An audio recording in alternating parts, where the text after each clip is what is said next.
PC Simulator 2, but it's more like the demo than anything. Halfpint is now live on Twitch. Welcome.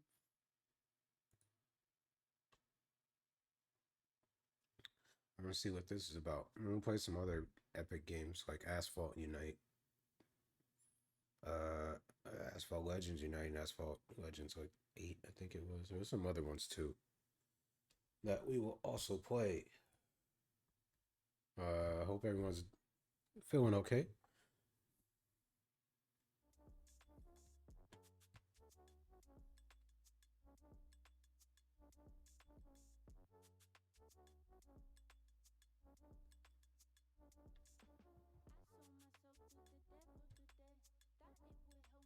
See, video game.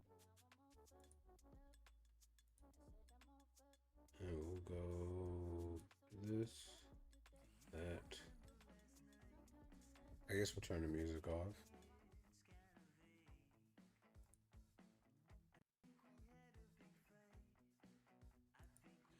I never played the demo.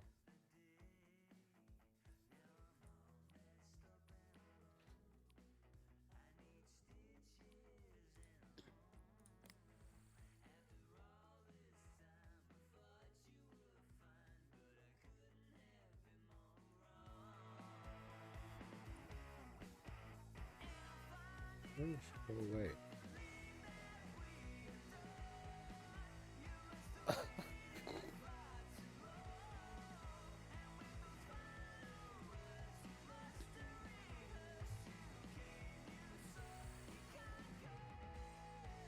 Local fire suspicious.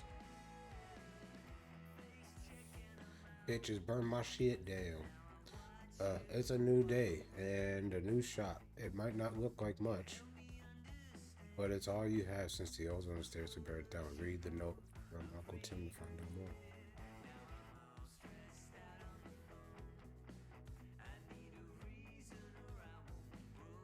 more. Long time no talk. My guy Tuffy24 is done. What? What? Really? Hold on. Let's check him out quick. Let's give him a shout out. Also.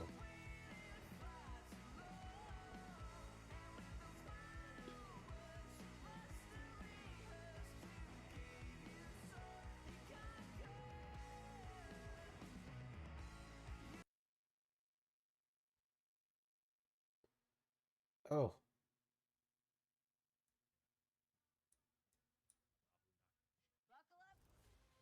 Oh, what the fuck? Hold on. Chill.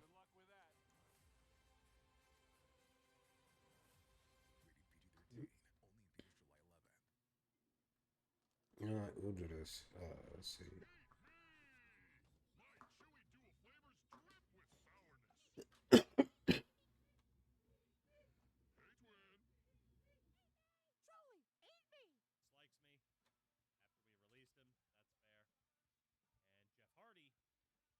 I'm blowing my shit up. I'm not trying to.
So what was his fix?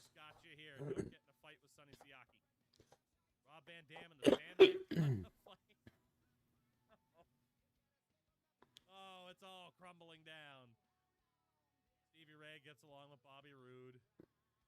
Stevie Ray ran some training. Lufisto is just nice to be around. Hurricane Helms is fun to be around. Dusty Rhodes talking with DDP. Steve Corino talking with Allison Danger. Sister. RVD with a character idea. Okay. Huh. We're kind of evened out in terms of positives and negatives. It evened out a little bit. Really quickly, stored creative ideas. Rob Van Dam character idea. Huh. Right. Let's go to the roster then.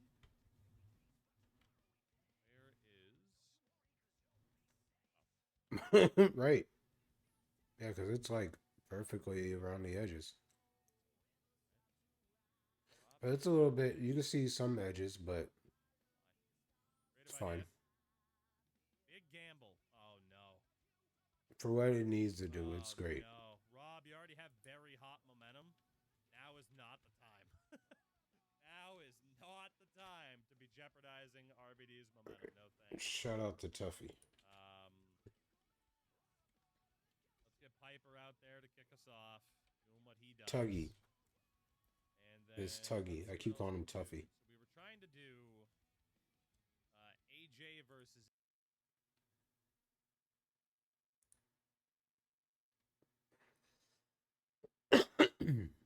Move and interact to Tim's note. So you'll notice with puck skills. What do you notice about puck skills? All 99s except for passing, which is 70, which makes it interesting that puck skills is 3 stars, doesn't it?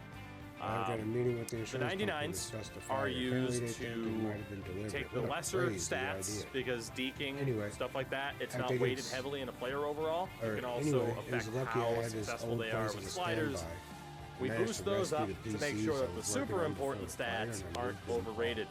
This is pretty much the only way to make someone like Connor McDavid have a 95 overall without him having, I believe, again, it's what, 92 defensive awareness? Which, again, Connor McDavid's the best player in the world. Does he deserve 92 defensive awareness? No, he doesn't. So, like, Connor will have, like, max puck skills and everything. For stopping through and showing me that. It's pretty tight.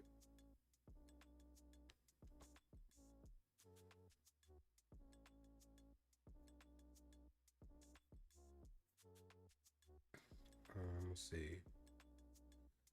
I managed to rescue the PCs I was working on before the fire. Moved them on here. I also knew you need a computer shop. Oh, what? I also knew you'd need a shop computer, so I sent one of mine over. It should have arrived by now to the delivery area by the back of the workshop. Fair warning, it doesn't work. It might just need a new GPU, so I sent one of those over too. Best money you can buy anyway. Get it fixed up, plug it in, check your emails. You're welcome.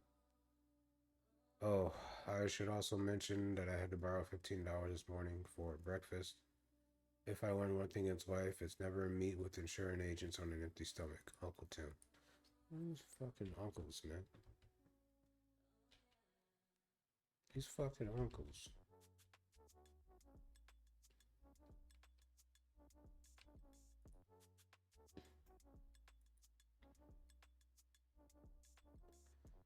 Wow. GERTX 3080.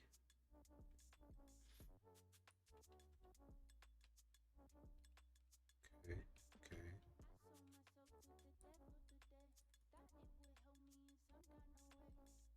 Oh, sheesh.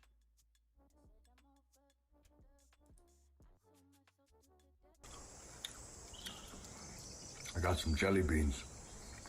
You like jelly beans? Oh no!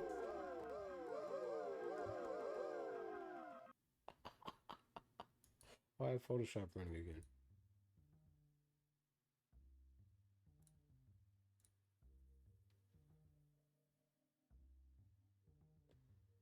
There we go. What's up, Joe? It's cracking.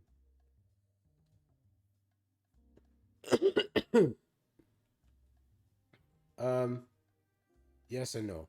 I closed Photoshop. It seems to be moving okay. We seem to be fine. I hope it's not too laggy. I can't tell though from my side. It probably is a little bit laggy, but I still can't tell from my side. Shit. Work on this PC. Remove case.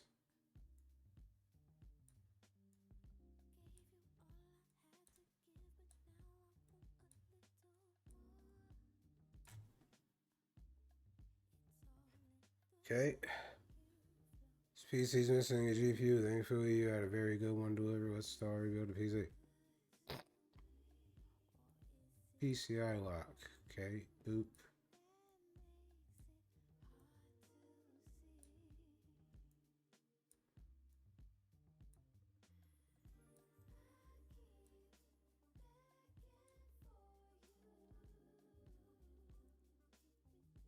A graphics card. A used one.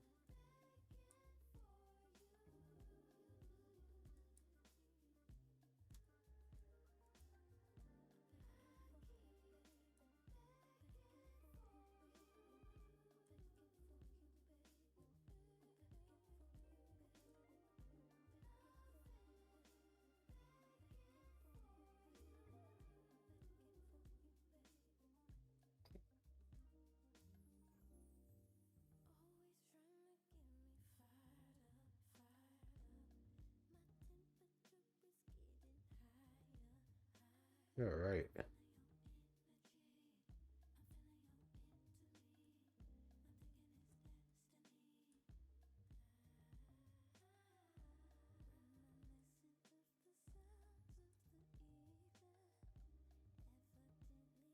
Okay. Exit.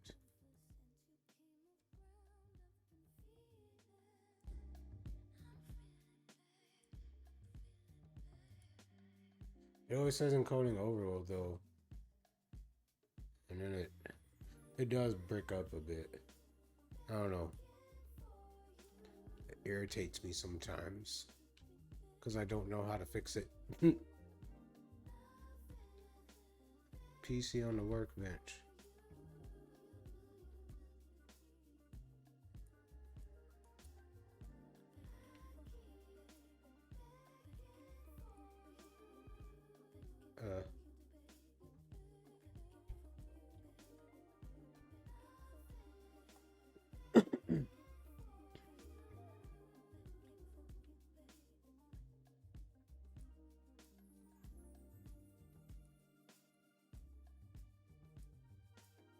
This is where all your jobs, messages, and offers will arrive. Check it every day for new jobs and keep on top of your business.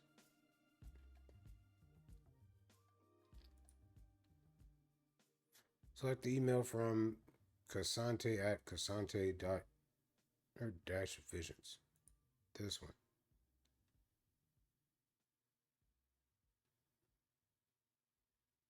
Red to match the color of the rest of my room. Is this something you can do? What?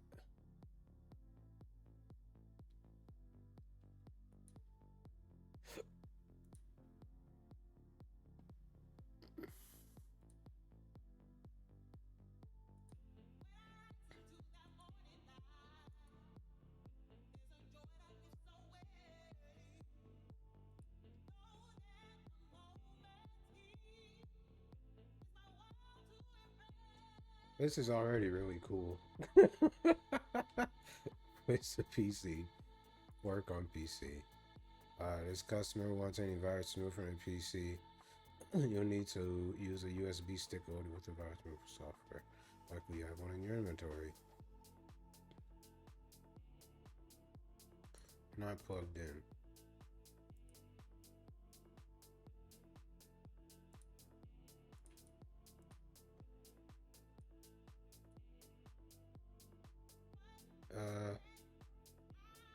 I always put it up here, to be honest.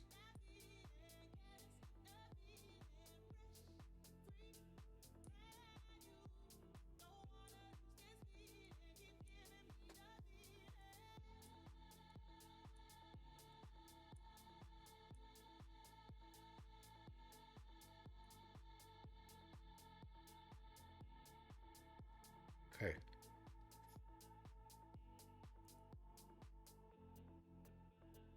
Left click on the monitor.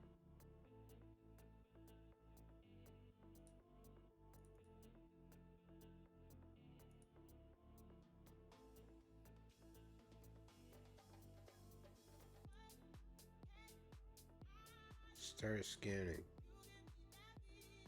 Yeah!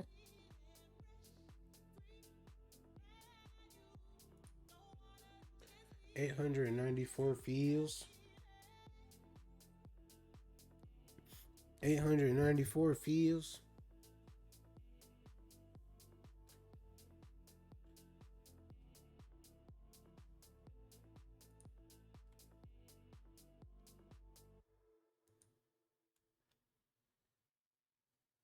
Place anywhere. What? Oh, P.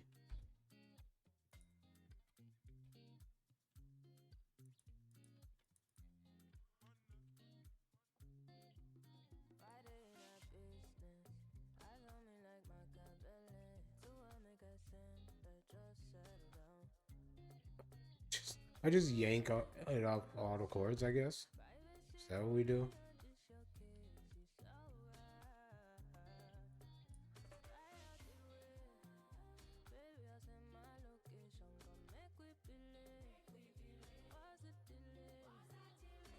Okay. Great, the PC will be automatically sent back to its owner. Now you just need to collect your pay. Go ahead, email, hit collect.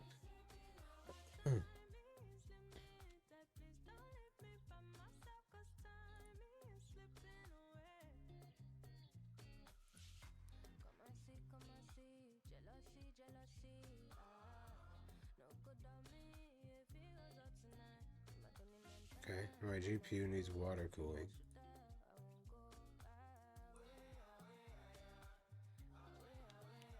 And remove the GPU and add it to the cooling block. Let's get started.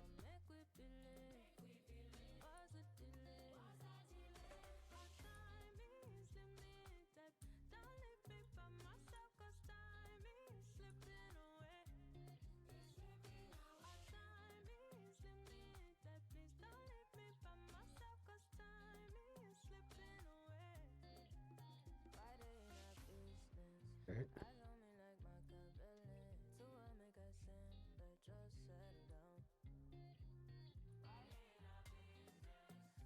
Remove radiator.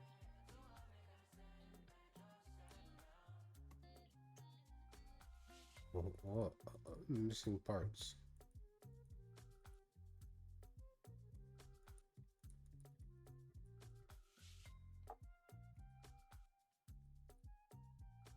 I don't have anything. Remove. We're still removing stuff, right?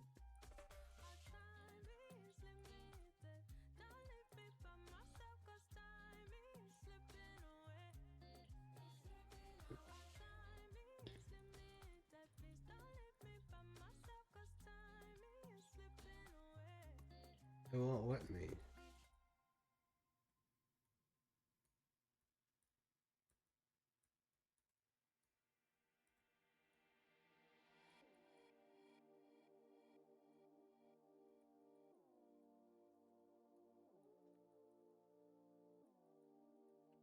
Okay. Piping? Nope. Remove.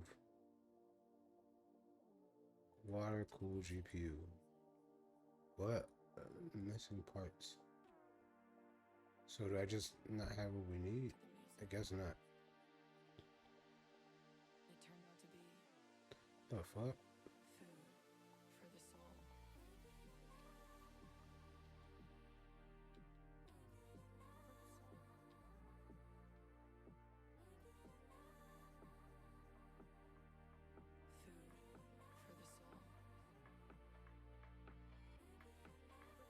the soul. I don't have anything here, that's why. Okay. Food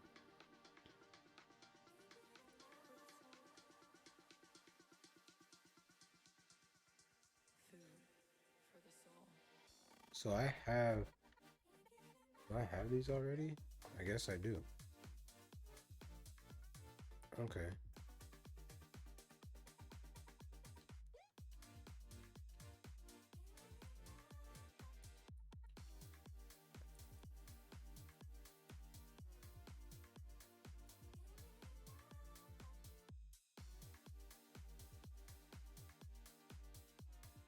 There's no cable. When I first experienced the world of electronic music, my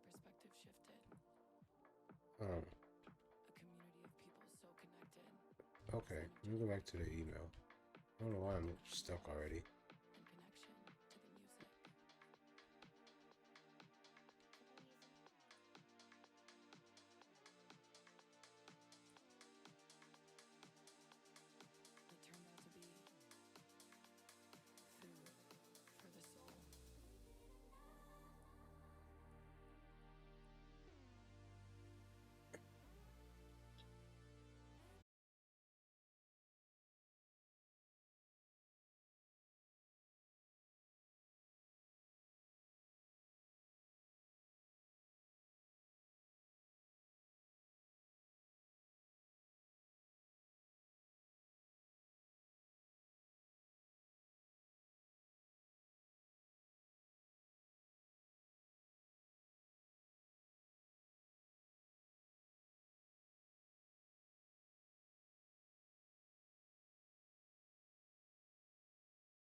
Click on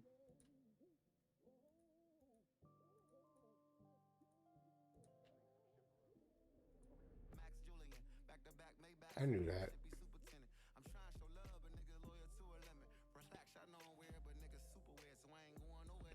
Remove heatsink screws.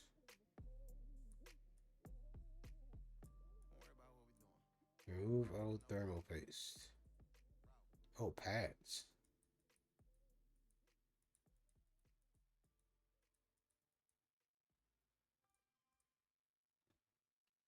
Add new thermal pads.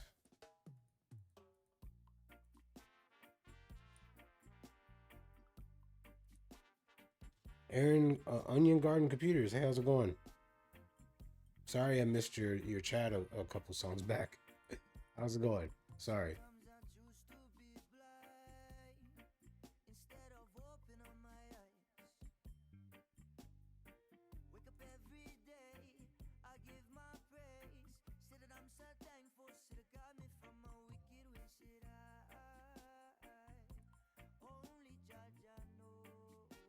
apply thermal paste.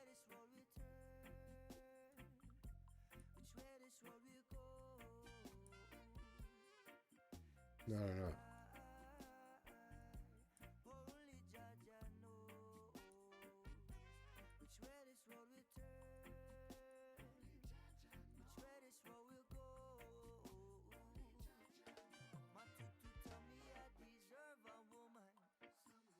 Not too much, man. Stop it, please.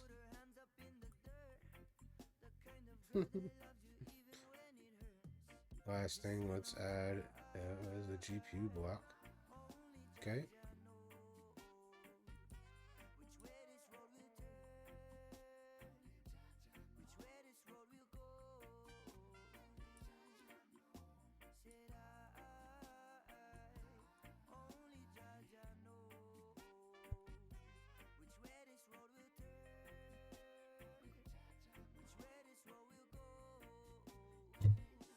Oops, sorry, I didn't mean to do that. This is really cool.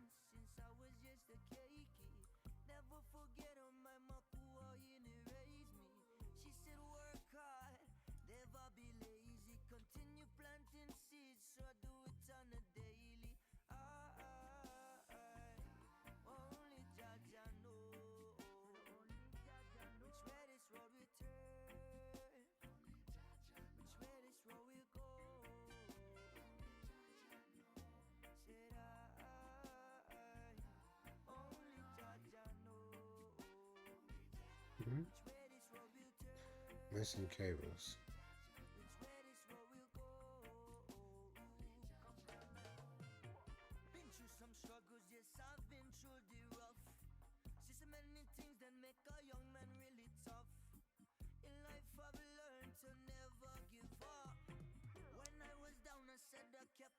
Okay, okay.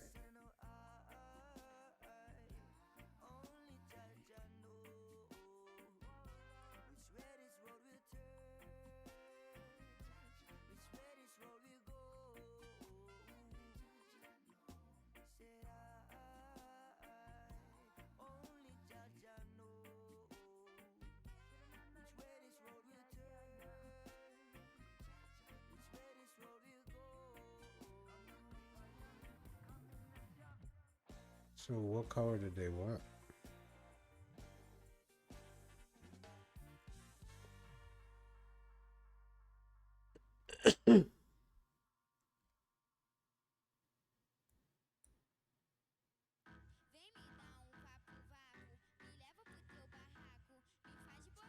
Ball game.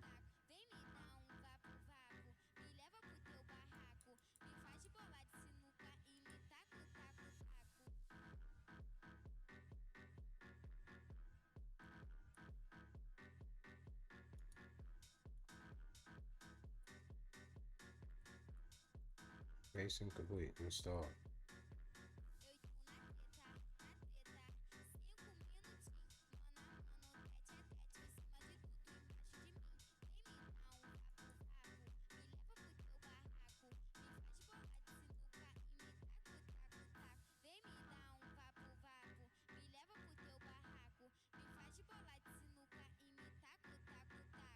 Remove case part. Whoops.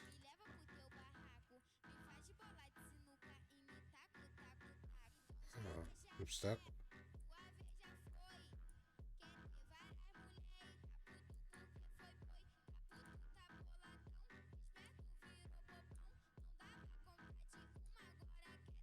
Okay.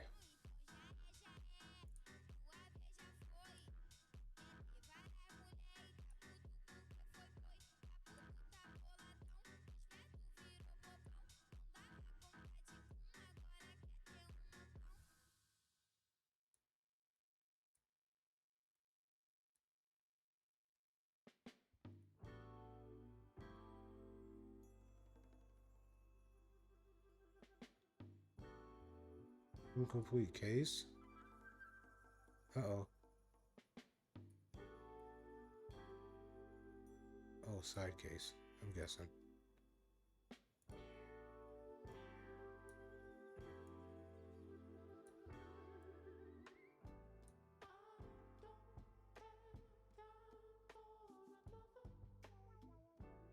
Should have did orange. Oh, I fucked that up, didn't I? Oh well. Orange and purple.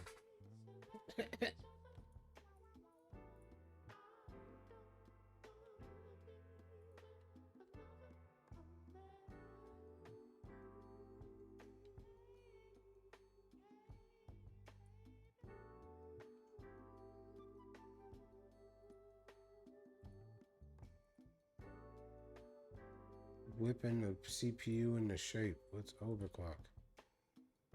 Okay, not plugged in. Okay.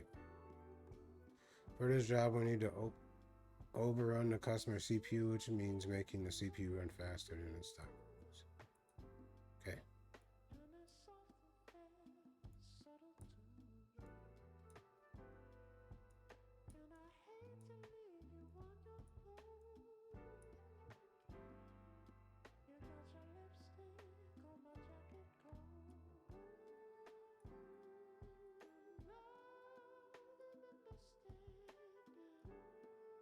Okay, select the monitor.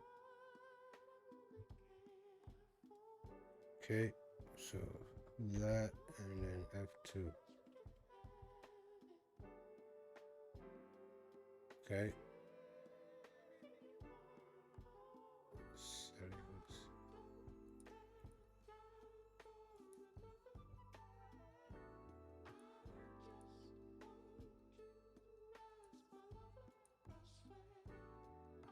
What do they want?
It.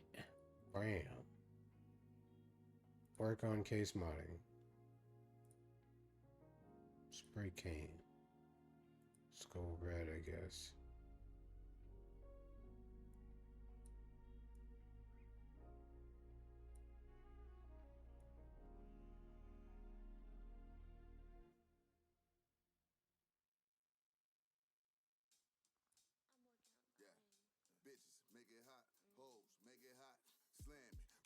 Rapping might get my ghost on. Hot box in my box, Chevy Joe, what you smoking on? Fire, ice water dripping on my denim tears. She breaking my phone, it might be Jeez. when we kick it, she don't spin it, she know what it is. I got hella area codes, hoes like Ludacris. Post me on her Instagram, cause she just wanna pop off. Got Rolexes, BBS, and she was used to knock off. I can never love her like There's like little to no color. Summertime homicide, I get your weak ass sick. I heard these bitches try to play me like a weak ass trick. She brought her friends to the table, I ain't treating that bitch. Now check it. I know she heard I'm controversial and they gotta stress it. Got every rapper trying to fight me just to sell Oh, the no, it's right. Okay. I'm on your tombstone, two-stepping. Got some brand new choppers full of I can't wait to pop off. Weather about to break a couple holes I need to knock off. If you really love me like you say, then make it drop off. Summertime to the wintertime, I'm someone with the top off. Why would you ruin your PC and have the glass sprayed? I can never love her like Joe Budden, she a jump off. Summertime to the wintertime, I'm someone with the top off. Yeah, nigga. Bitch. Fuck your homies in your weak ass clip. East side, when we ride, I get your weak ass hit. Bitch. Oh. Cover the sides, front.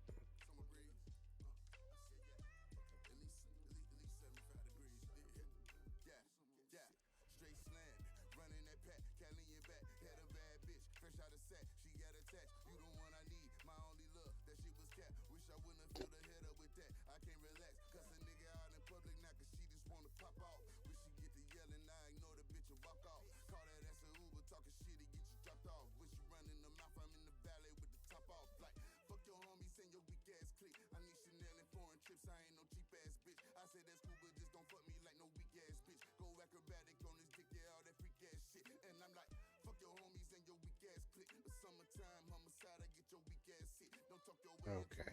Yeah, that's some deep ass shit. I saw your paperwork, it look like some police ass shit. Fuck nigga, yeah. Fuck nigga, bitch. Yeah. Fuck your homies and your weak ass clique. East side, when we ride, we get your weak ass hit. Fuck nigga.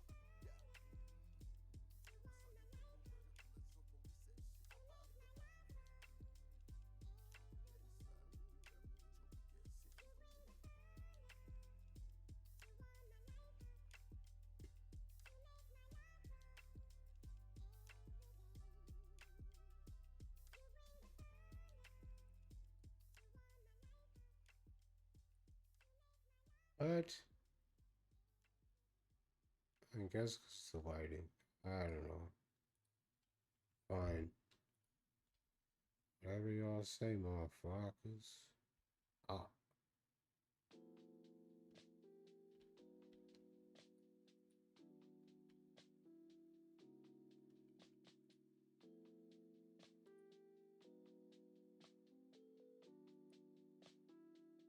Fucking cooler.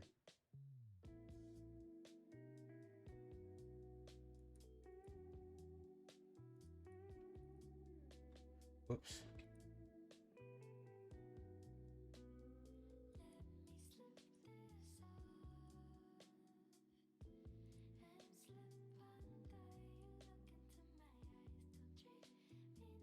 Okay, when searching for parts, okay.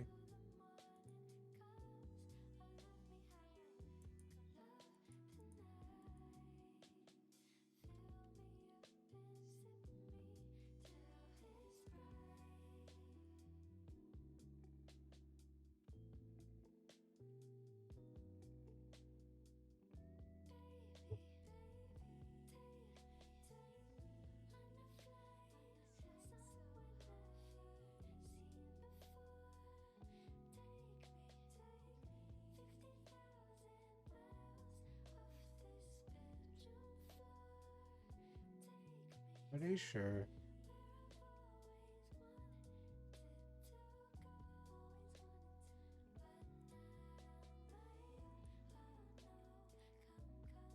Okay.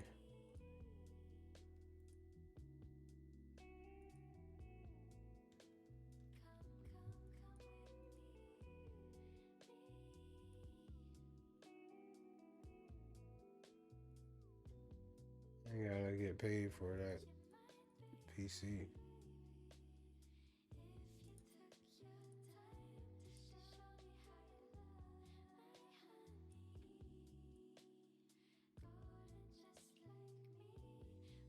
Wee! Got a lot more things. Replace air cooler. Replace air cooler. It said the part was here though, right? Oh, a tablet. Hey, yo.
It was so perfectly matched to the red that I had used to paint the walls. I tripped over and landed on my nose.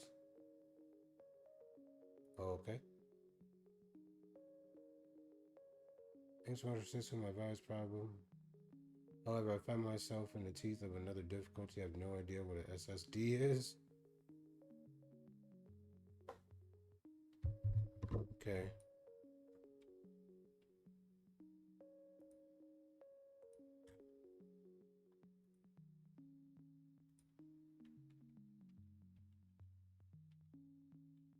Where's the computer? Wait.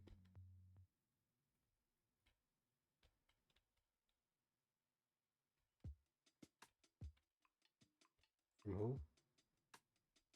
The Surfer Zone.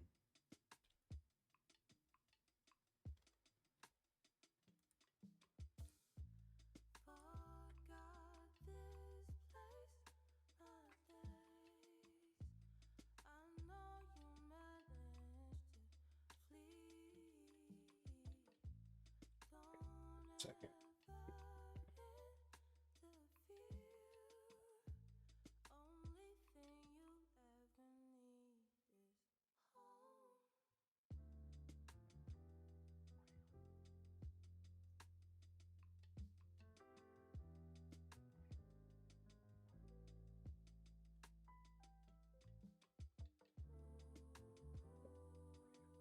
Alright.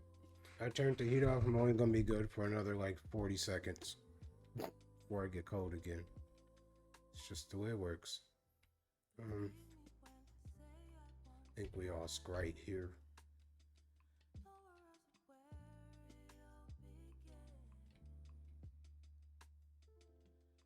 I think we end the day. We'll just sneak out the back door this time.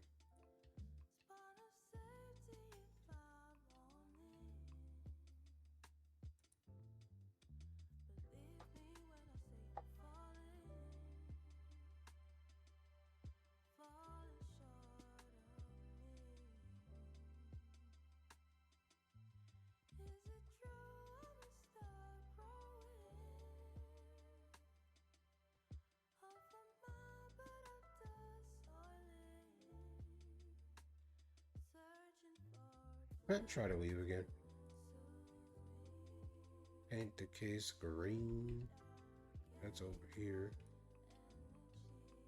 What was the other joint? Fix.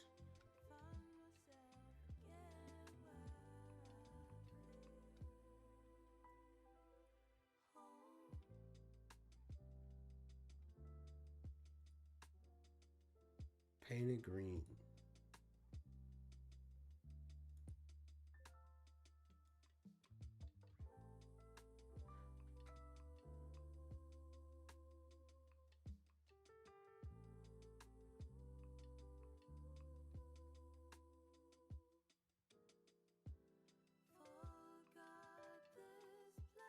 Doesn't want the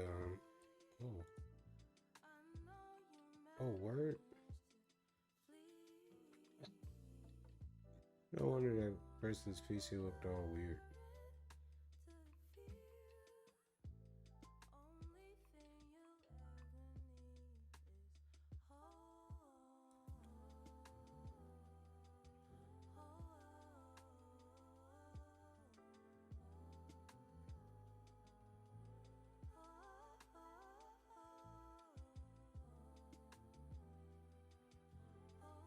Mm-mm-mm.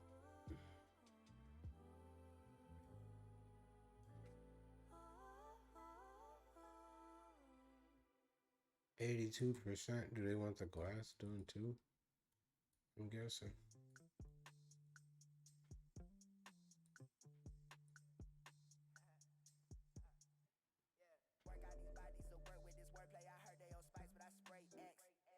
Oh, maybe not.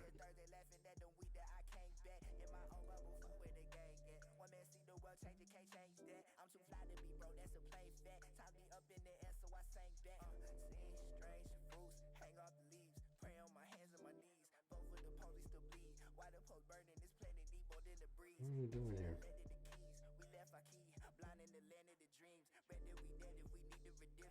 Oh, I knew that. It's testing you guys.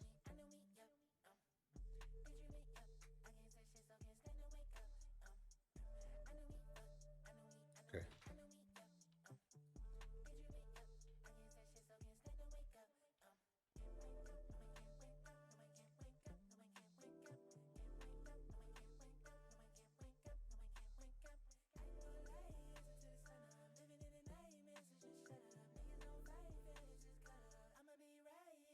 Pardon the cynicism, all of my criticism. I was curious till I seen cats kill. Ate our cereal boxes with criticism. I did them numbers for No, okay, yeah, no spirit class. seen on the sig I'm with him. It's serious. Wait, what? See killers with him. The beam and the shooter were meant to hit him. Oh no, they want lights too. It's a few thoughts that might run in my head. The niggas want one in their head. Why they run around with one in their head? Don't wanna live, don't wanna be dead. You wanna be gangsters. Okay, whatever. Wanna see bread. I see the serpent slither. I'ma be headed. Okay. I'ma be ready.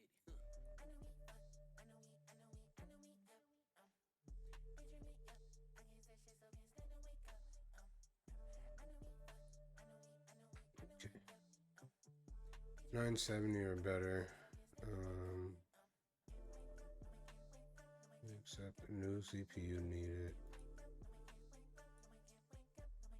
Got those two in transit.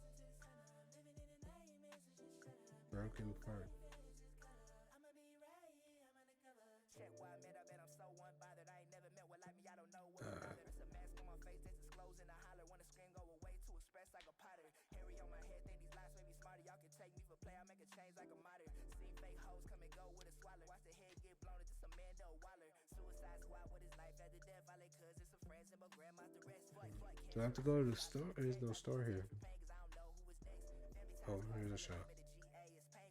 Go to sleep to get leeway. Really USA, Armageddon in these days. So many loud lies, so forgive me what we say.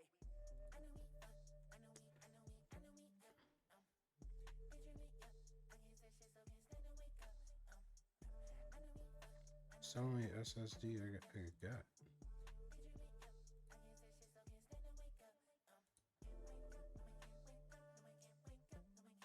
Huh.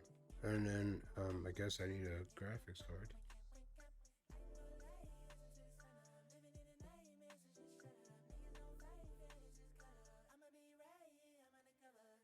Mm. 285. A lot of these are 285. Okay. So these are 285. 4 gigs, 4 gigs, 4 gigs. So it can do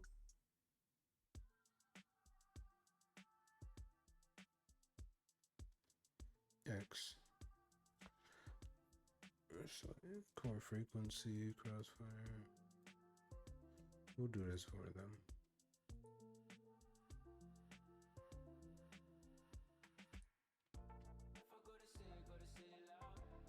Because it's 265, 20 bucks more, they can get a better one.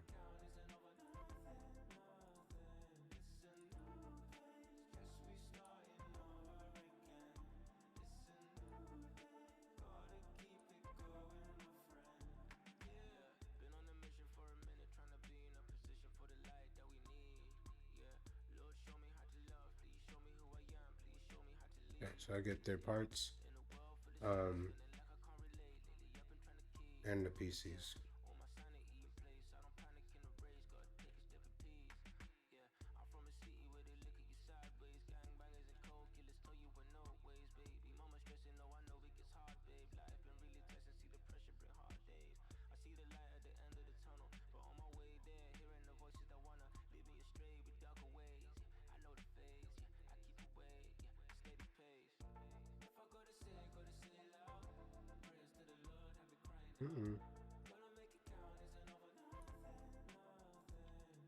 And not order a CPU? Uh-oh. Oh. Oh yeah, that's a broken SSD. So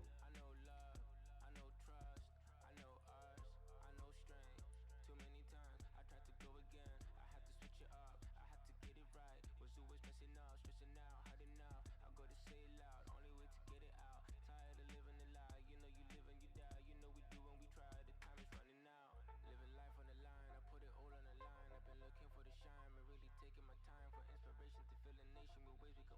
Okay. Really feeling alive. All we can do is try. Went to the motherland, been trying to understand. Had me to realize the answer is in the word. All that we need is truth. All that I need is you. Yeah.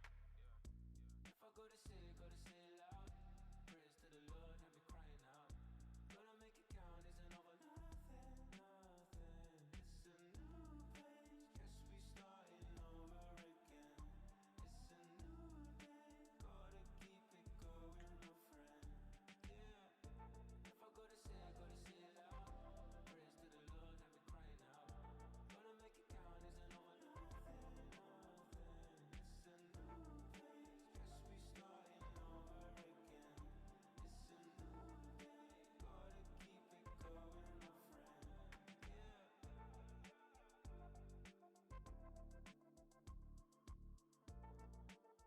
Yeah. Removed from sidebar.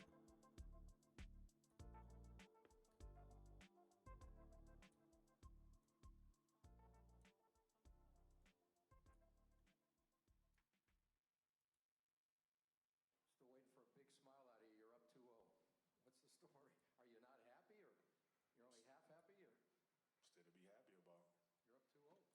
Job's not finished. Job finished? I don't think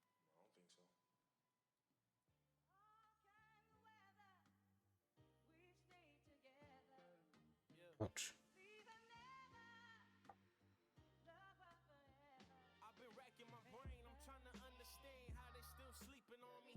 Writing so long, I got the ink leaking on me. I'm so focused, this is all that I have. My starting five, me, myself, and I, my pen and my pad. Perfectionist, I told y'all, I am not content with mediocrity. Probably why they all rock with me. Tell me who was stopping me.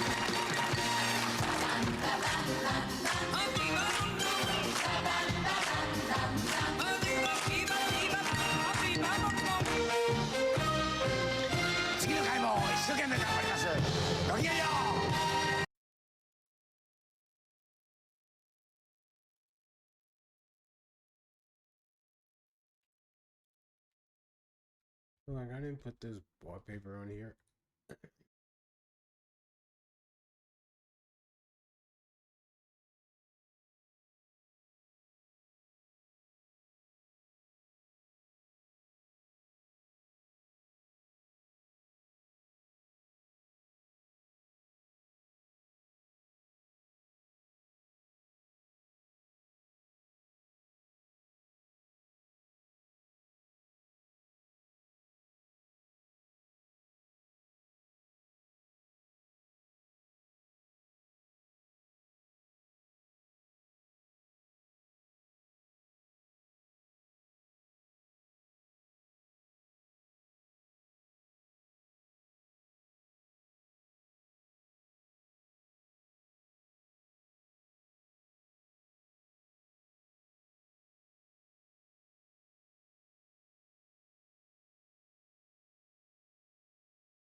Should I put both in there?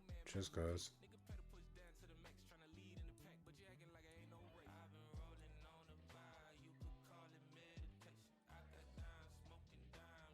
Oh, oh, okay. Nope. Ooh, storage. Okay.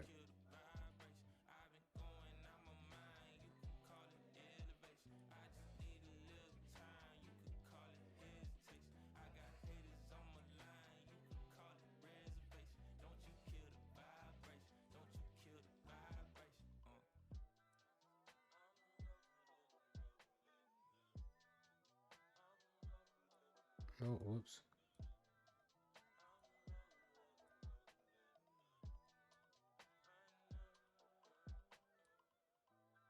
Okay.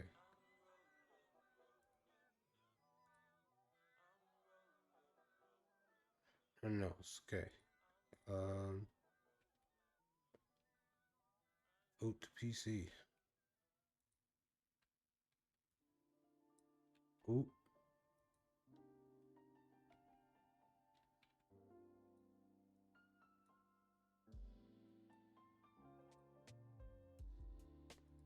That's it. Okay. Don't lie to me.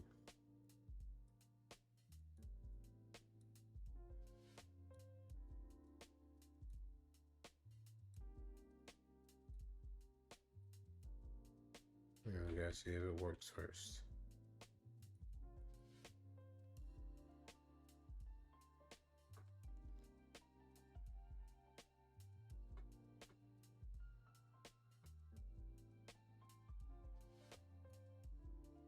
Oh, that's pretty cool. Okay. Game over. Incomplete case.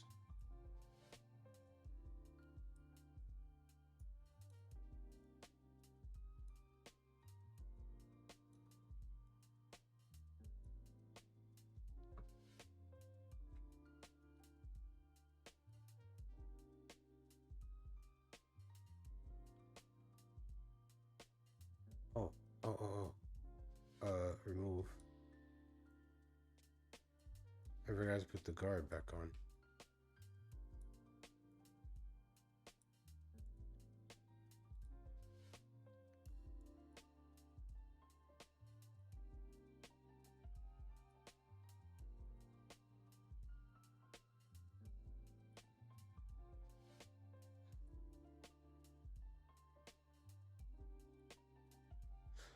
Say, I was finna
Oh, damn.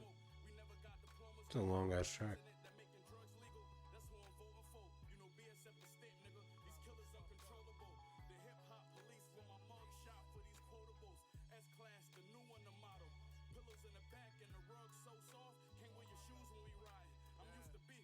Stickers. Cool.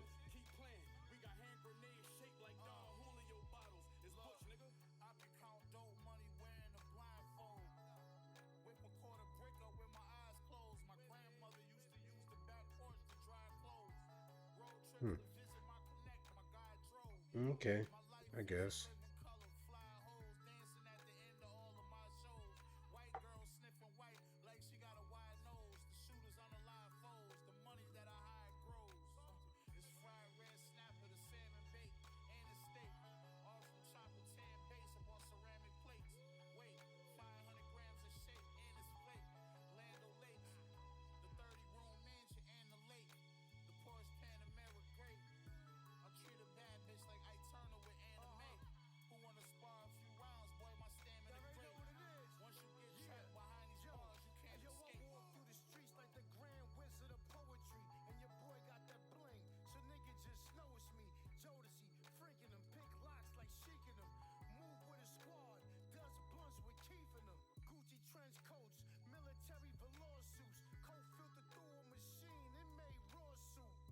Oh.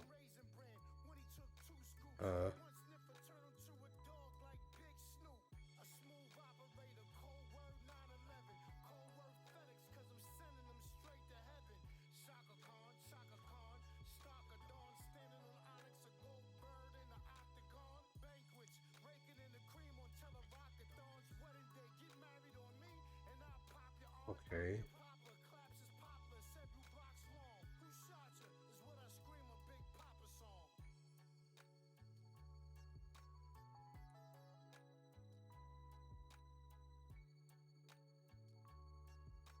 Was that it? That wasn't it.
There we go.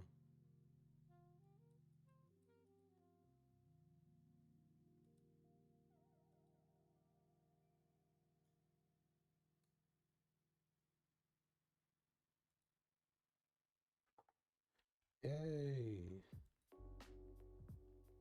Uh-oh.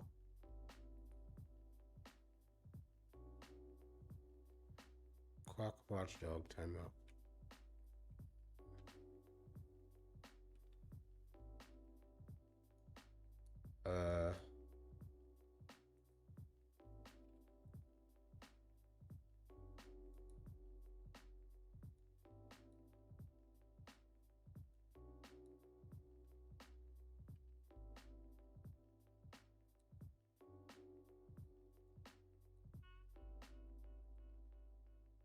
Maybe that has nothing to do with it.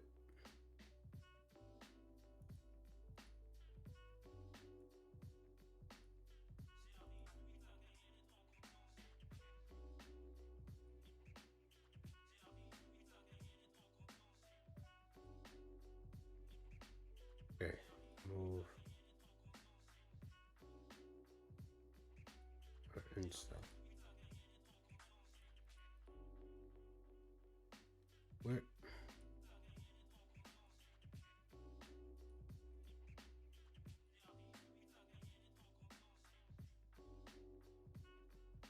How come I can't install like thermal paste thing on that? I don't need to do that.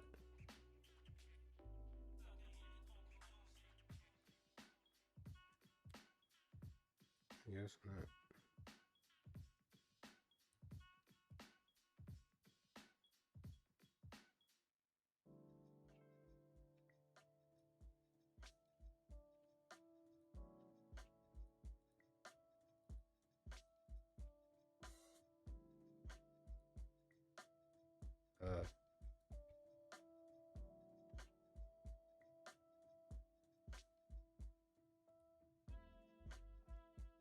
Okay. That was weird. It must say like borderline glitched.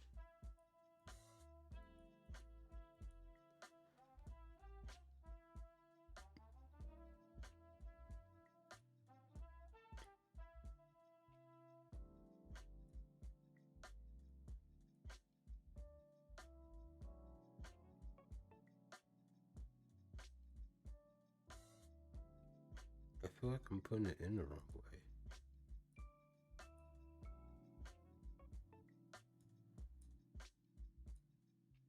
Oh.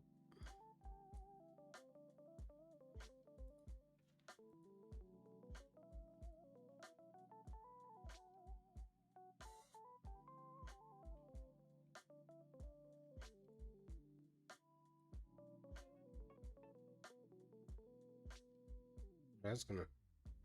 There's nothing down here. Okay, so only lets you do it one way or the other. Yeah, I guess so.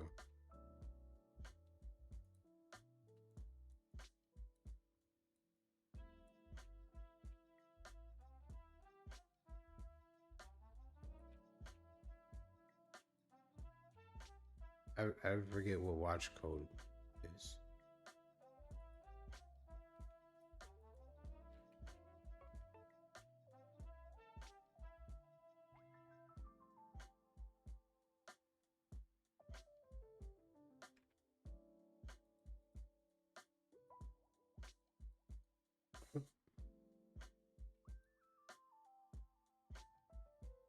Um,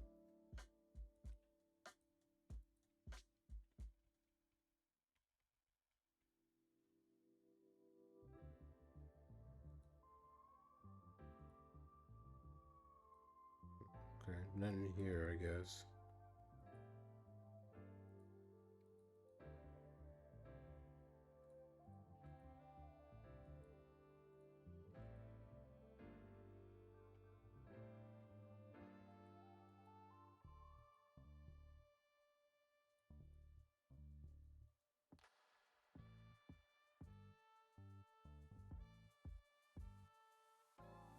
No.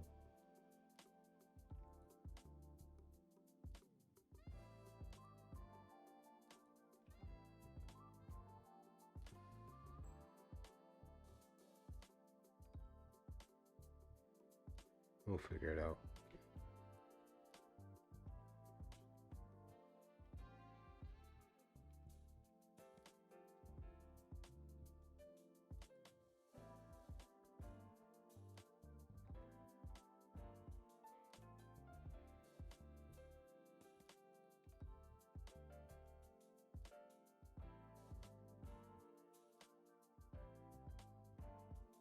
Paint case yellow.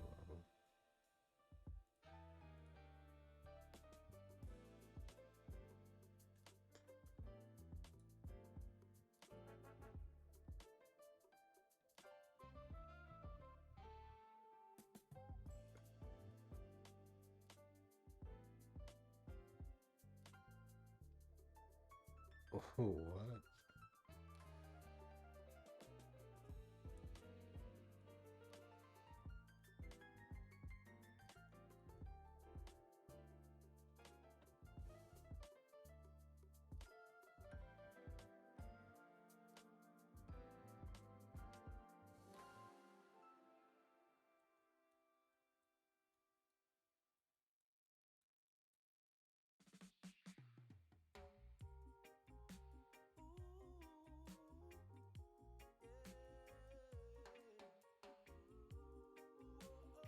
What movie that? Oh, okay. It's all good now.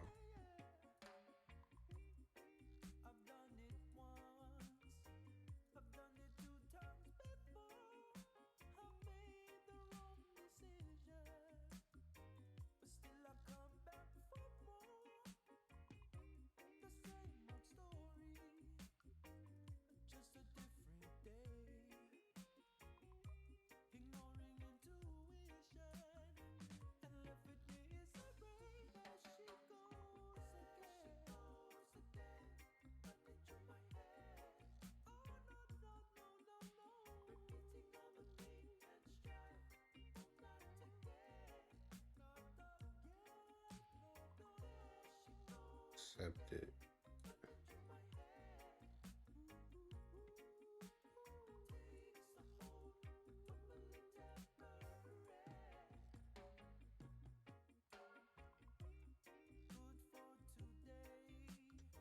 XPG core reactor or 650 watt or better.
What do they mean?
What's my eyes doing on this? You probably have a better idea than I do. But yeah. How are you doing today?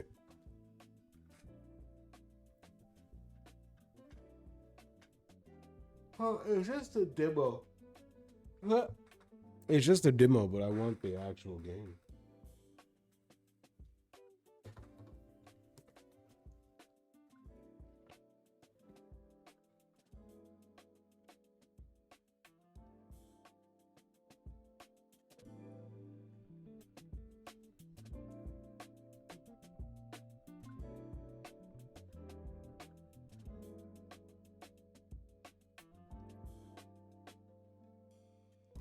I had ramen earlier.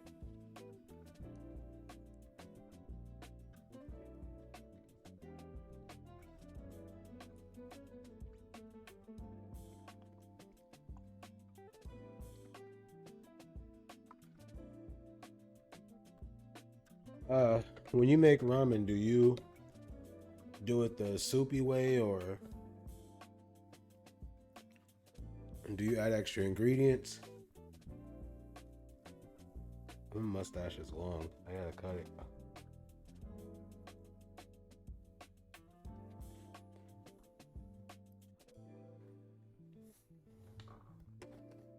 What's a good ramen to you? Because for the longest time, every time I thought of ramen,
What the fuck was it? Link it. I got you. I'll actually we'll watch a video here on in a second.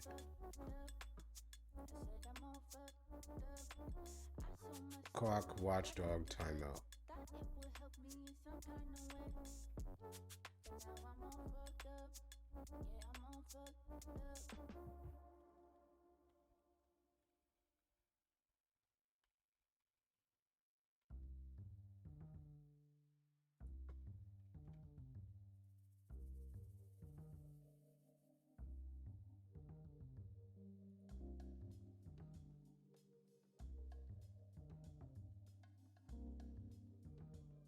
Ah, man.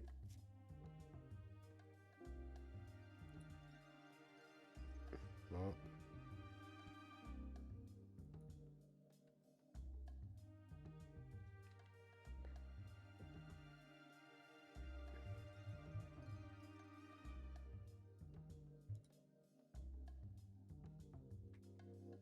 I don't know.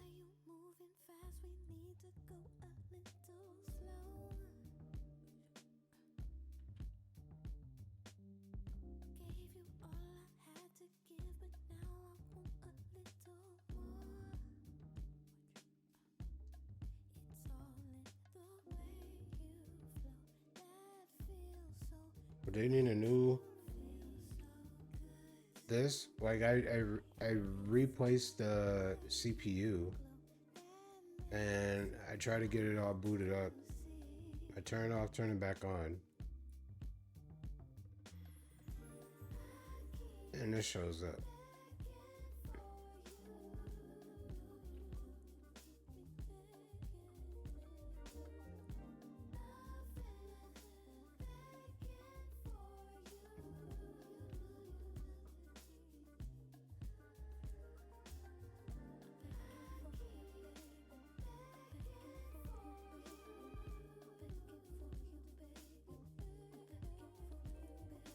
So like it shows all this, like my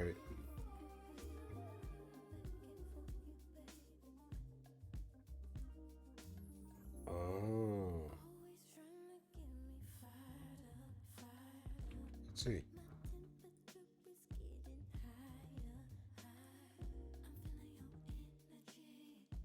Remove motherboard. Chip.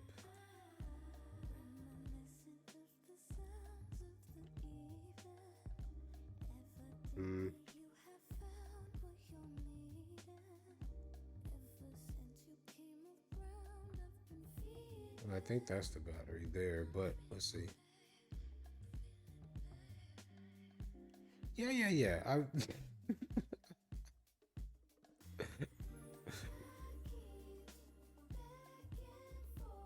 Huh? Am I missing these pieces?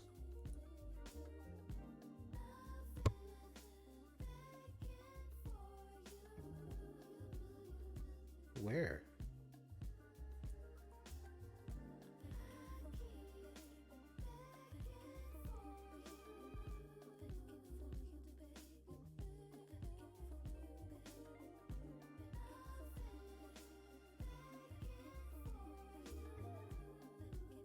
Um,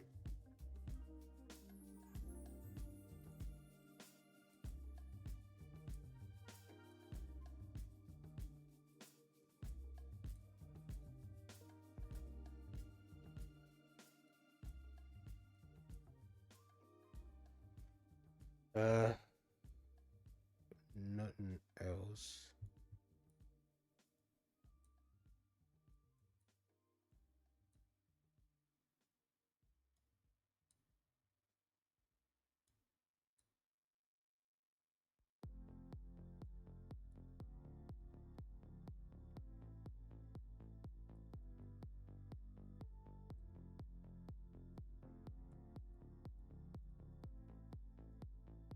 Whoops. There's nothing else plugged in.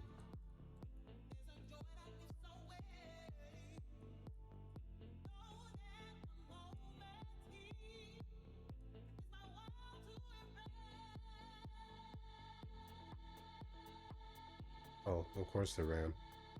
I knew that.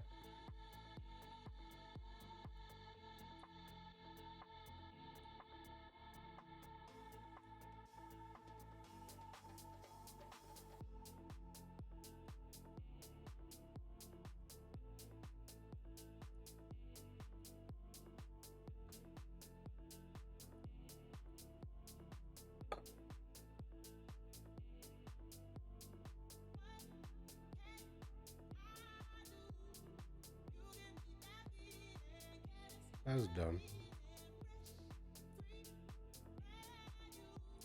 Yeah, it just lets me take out the old motherboard, but it can't do nothing with the battery.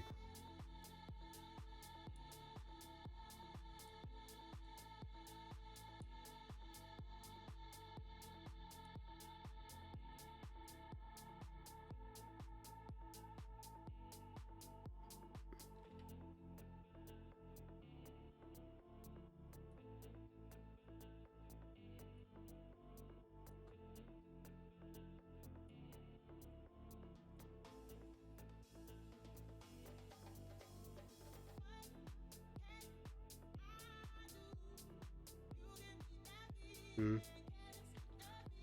wonder if I have to replace the motherboard.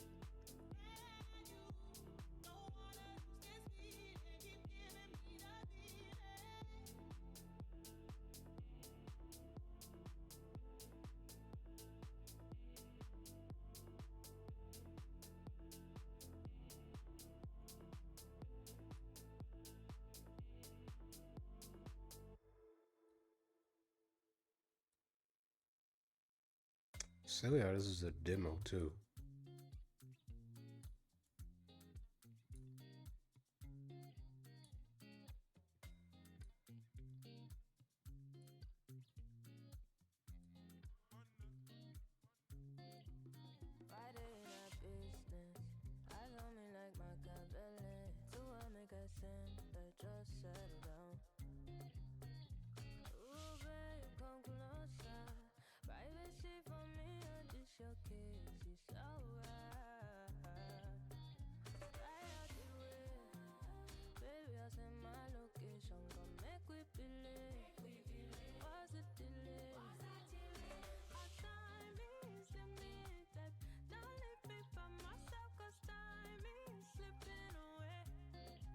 Yeah.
So here's a new one.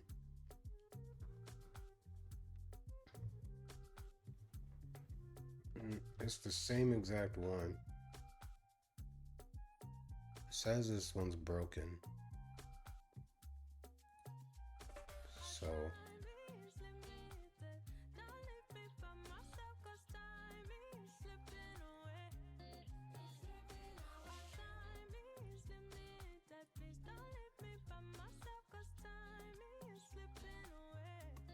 but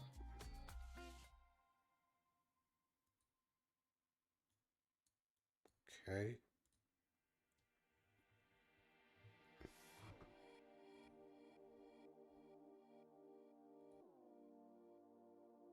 Now, which way do I want to install this? Do I want to install it with the fan blowing towards the RAM? Because otherwise, it only gives me two options, but there's already a fan here. So I feel like that's counterproductive to have the fans blowing against each other. It turned out to be food for the soul. But I think I installed them both ways and it didn't work.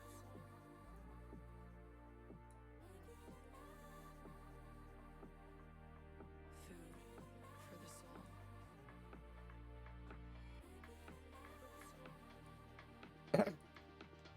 Well, that's what they would do, it looks like.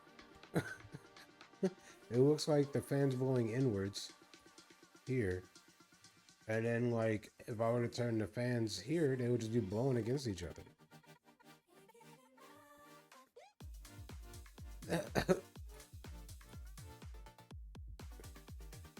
Do it front to back? What the hell does that mean?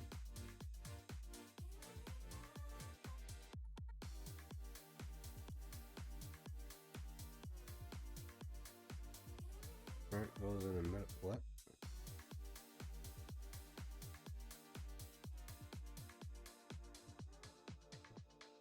Oops. When I first experienced the world of electronic music, my perspective shifted. A community of people so connected on this energetic wavelength, with an undenying love and connection to the music.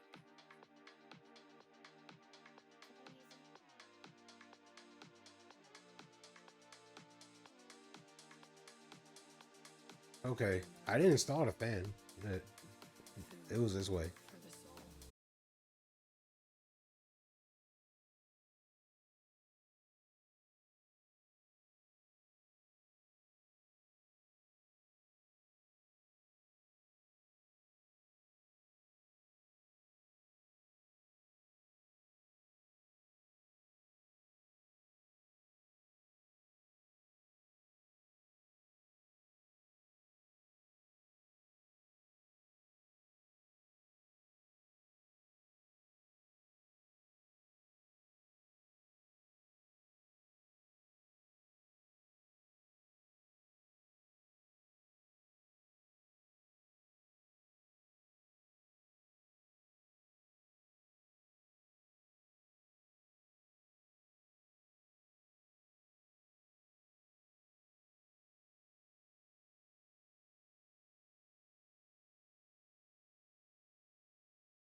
No more lately, damn. What missing I've been part? more alone lately. It's no coincidence, been saying no more lately.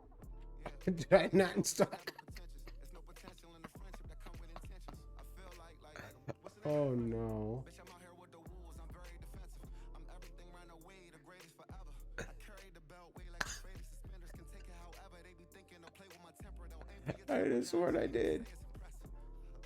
What's going on here?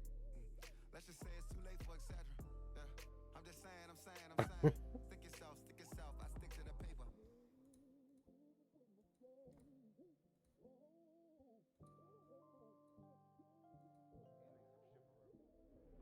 Max Julian, back to back Maybach, so knew it should be superintendent. I'm trying to show love, but niggas loyal to a limit. Okay. I know I'm weird, but niggas super weird, so I ain't going over there. Why just don't say clock? Watch. Clock watch dog. I don't know what the fuck.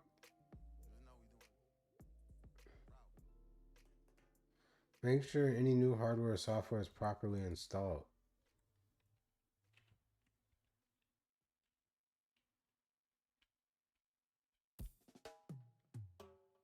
What am I doing wrong?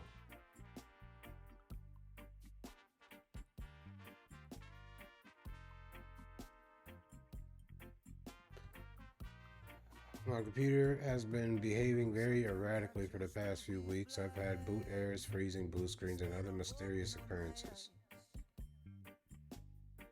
The Exorcist I called in told me it's probably a faulty CPU and more likely to be your field than his. With this case, can you please replace the CPU for me?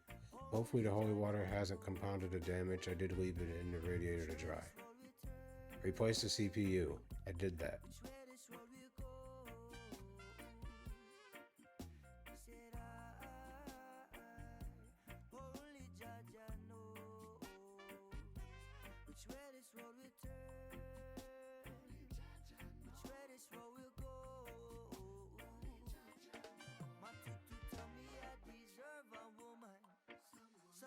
Oh, do I have to buy stickers? Never afraid to put her hands up in the dirt. The kind of girl that loves you even when it hurts. Miss said I know only Jaja knows which way this road will turn, which way this road will go. Said Okay. So it might be something that I can find. Oh, that's tomorrow. All right. We'll wait on it then. I can't figure it out. I don't know.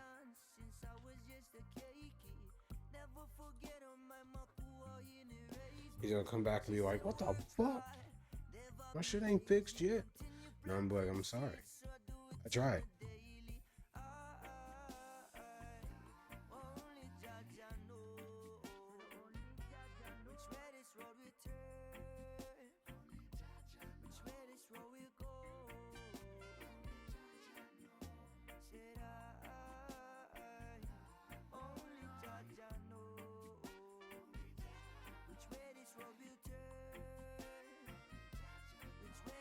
The fuck? Been through some struggles, yes, I've been through the rough. See so many things that make a young man really tough. In life I've learned to never give up. When I was down, I said I kept on looking up, missing out. I ain't putting no damn stickers on my PC. Yeah, exactly. I mean, I did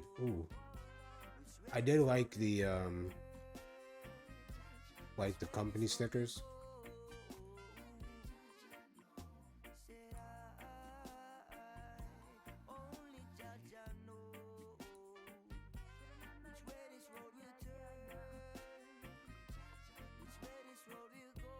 Why are they so big?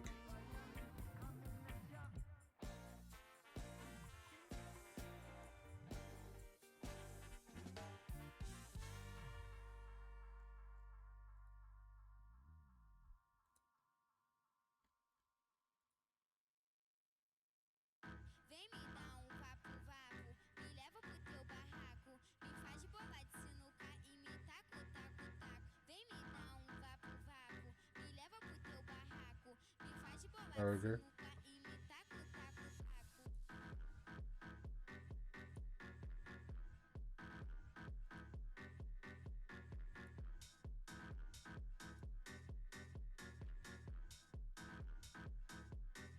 Oh, whoops.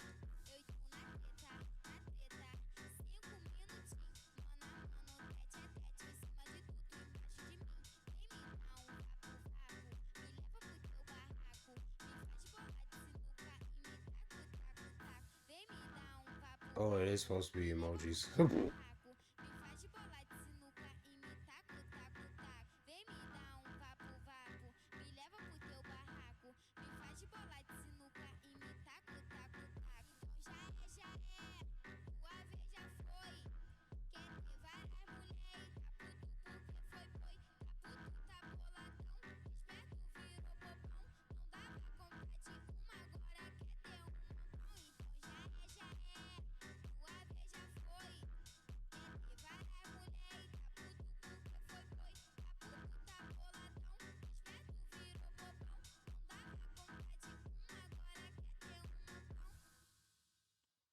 Oh, I guess I didn't think of that.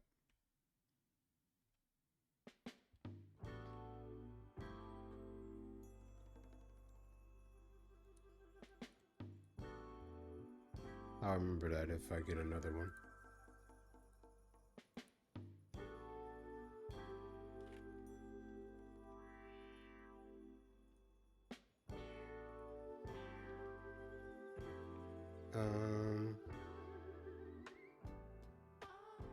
Oh, another one? Shit. I should have ordered it.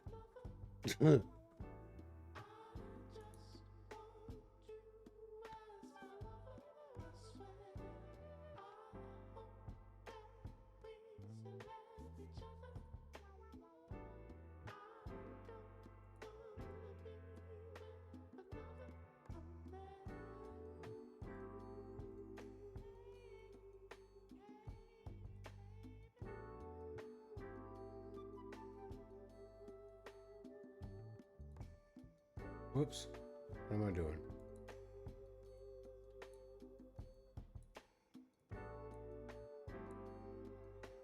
I need to get rid of... Oh.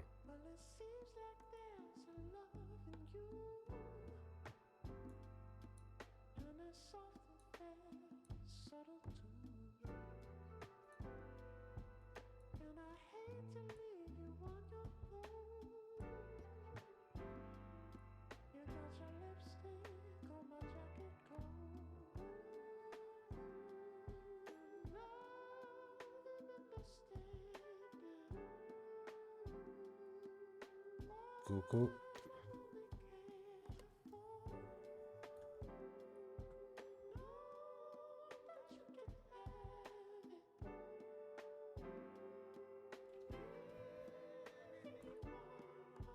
No. Install it.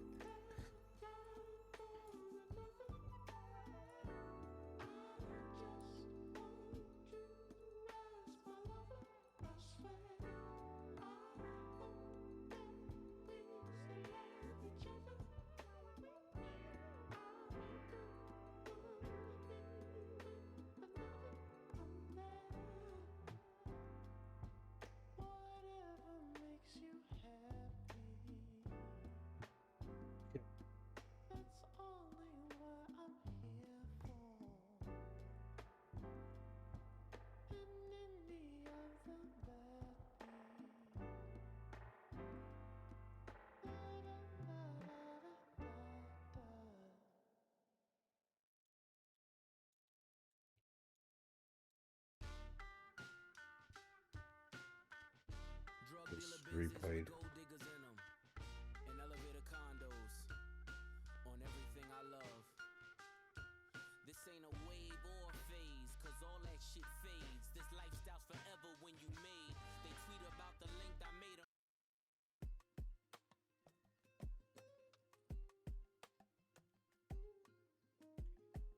Well, that worked.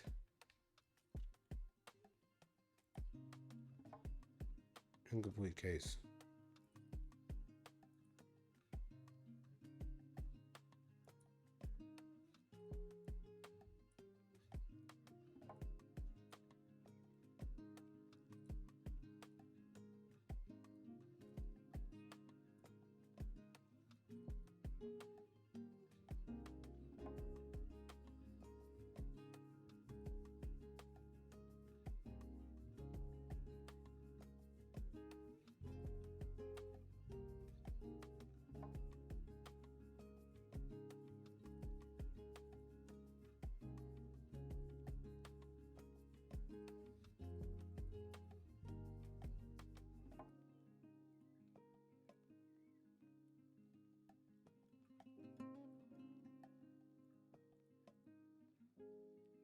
Eh.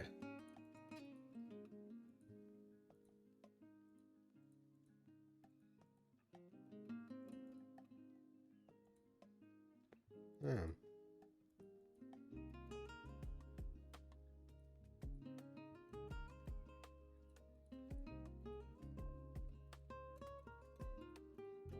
Okay.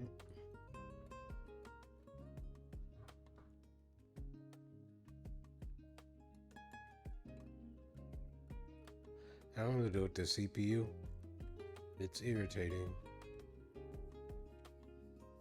Bitch.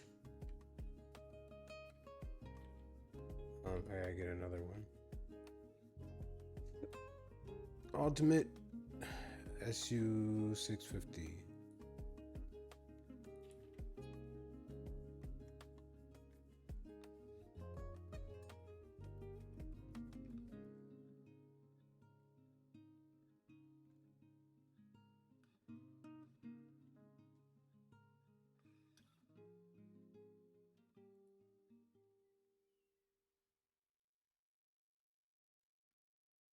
Hmm.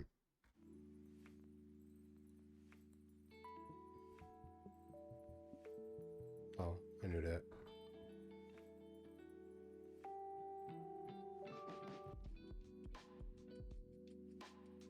What kind was I supposed to get?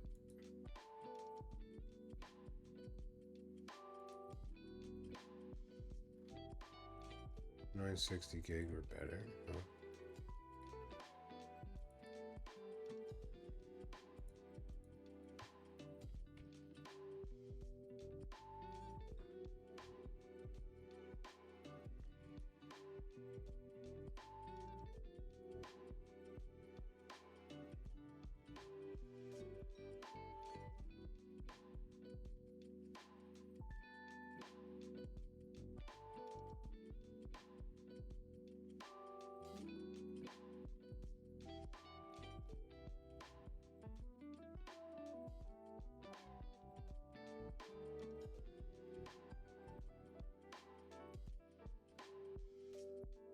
My chairs are raggedy.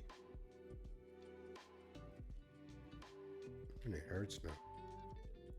It's no longer comfortable.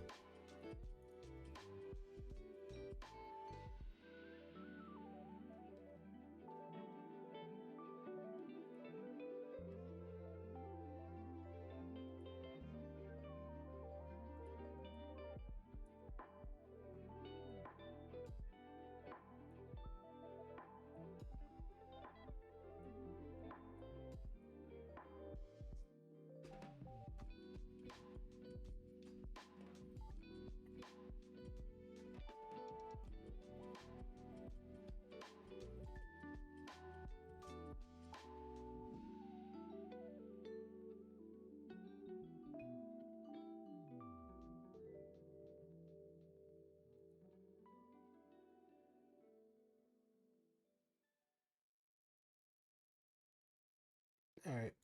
What?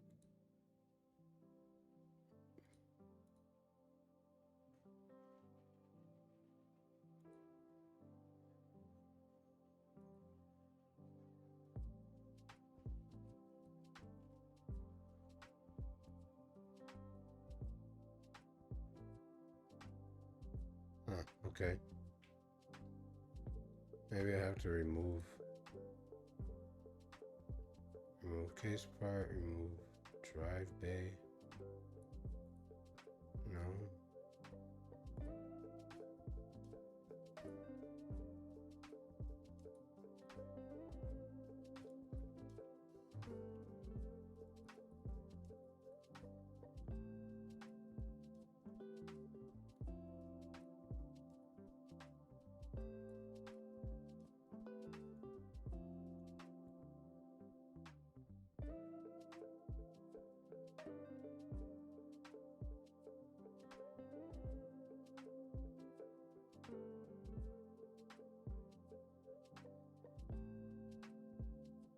I get why I can't install it.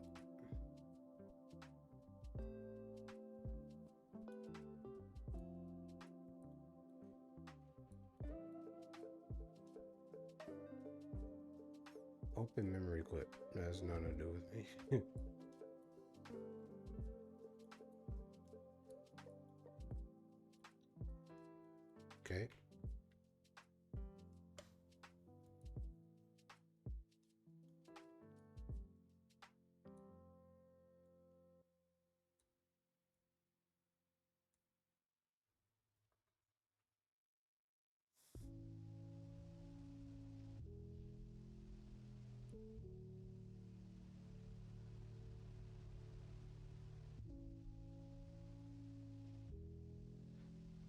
Maybe I didn't need to do that.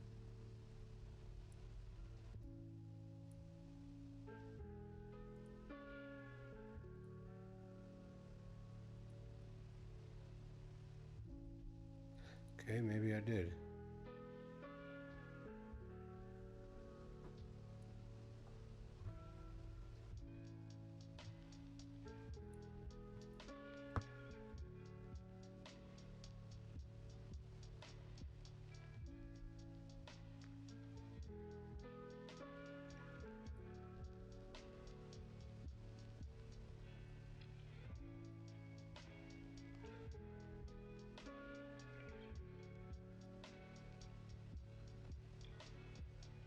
Oh.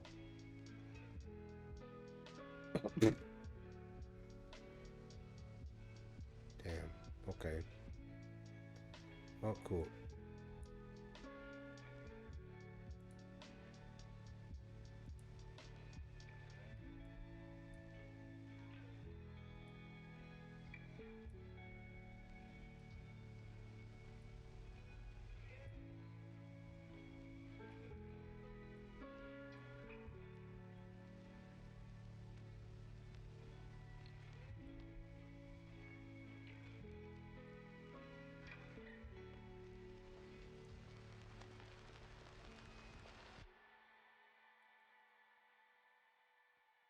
Okay.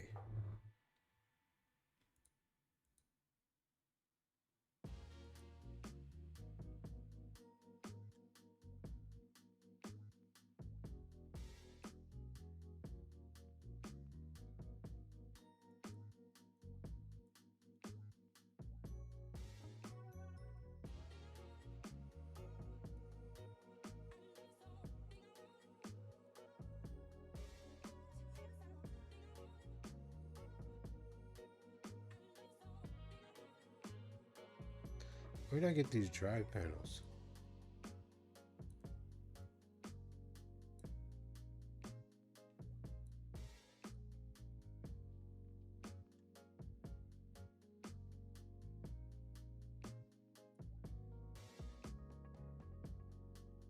Wow. Okay.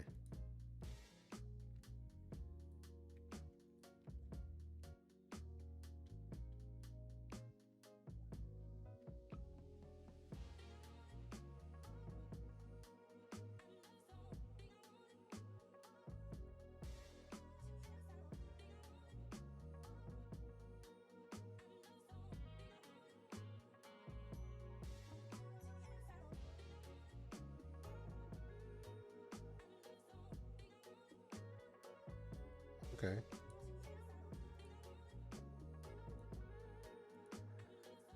Oh shit.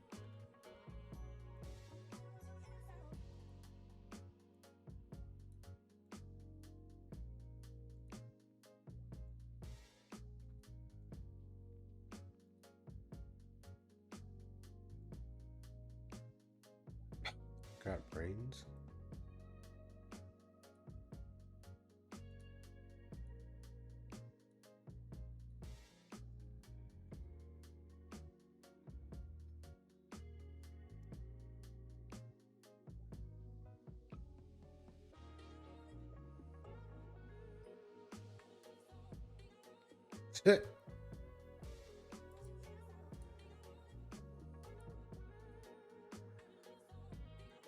I don't know why I'm so stumped.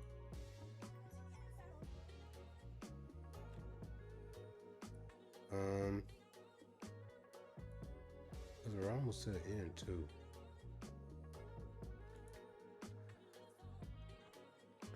I know he was telling me there's something.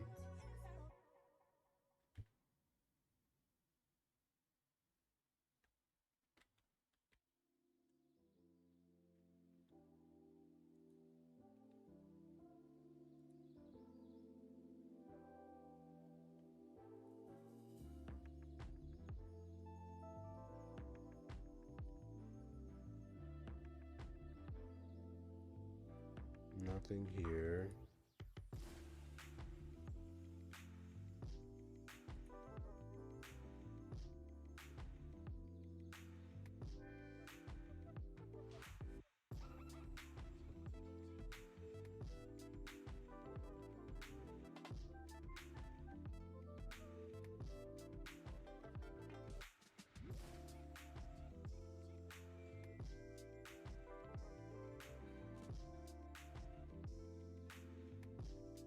This is why you have my shit too long, bro. I don't know what this means.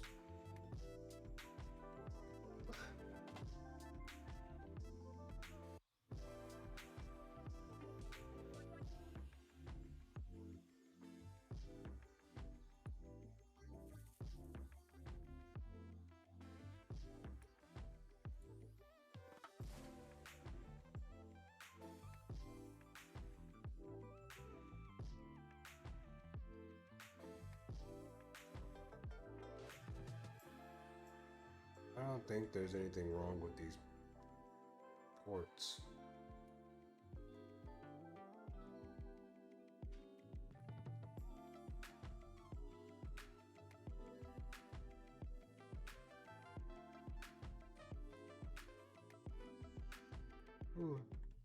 So I don't know.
It's none of these. I just have a strong feeling it's like one of these fucking chords or something. Because I haven't seen these pop up for anything.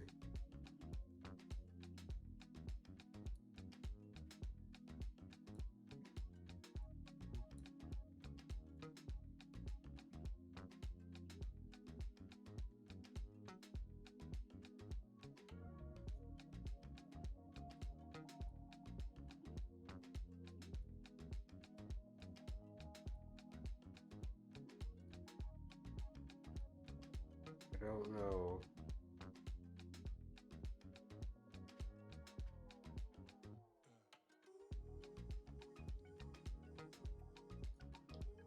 All that's installed. Everything's installed. The cords are plugged in, all that.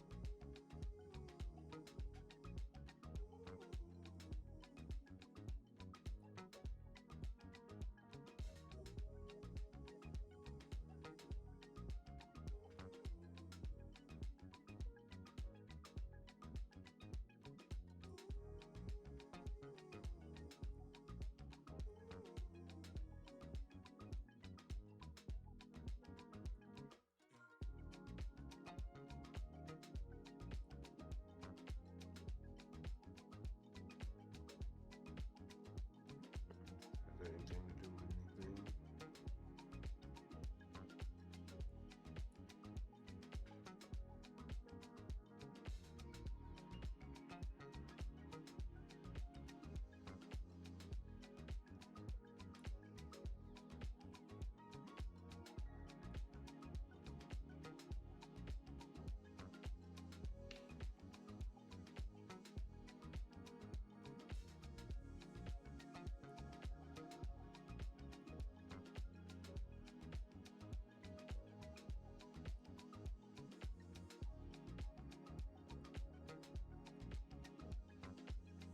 There ain't nothing in here.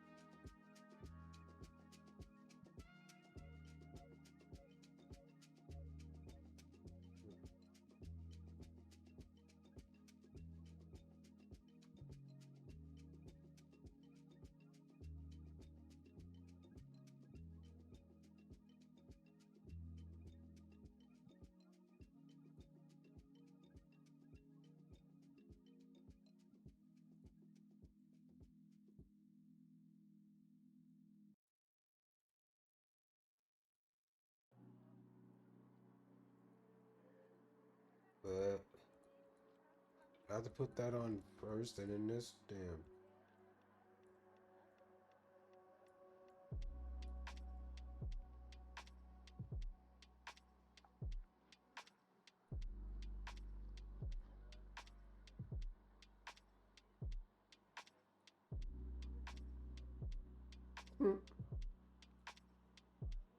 Yeah, you do.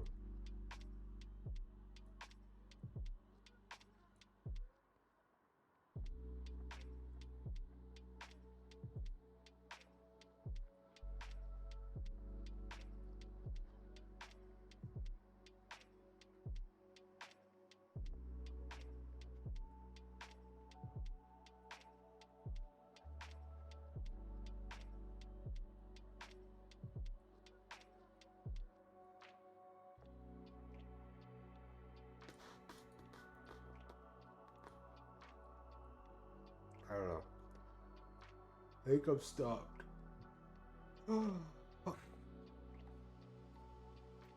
I think I am stopped. So we don't stress out over it.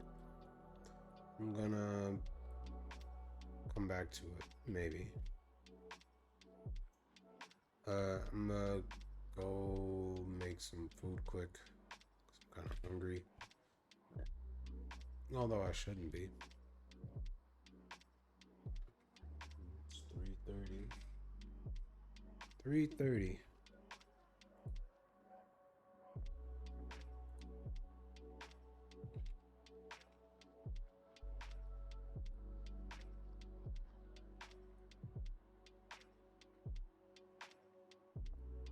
That's cool.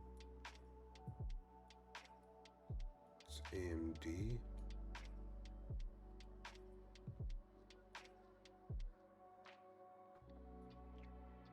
Holy shit.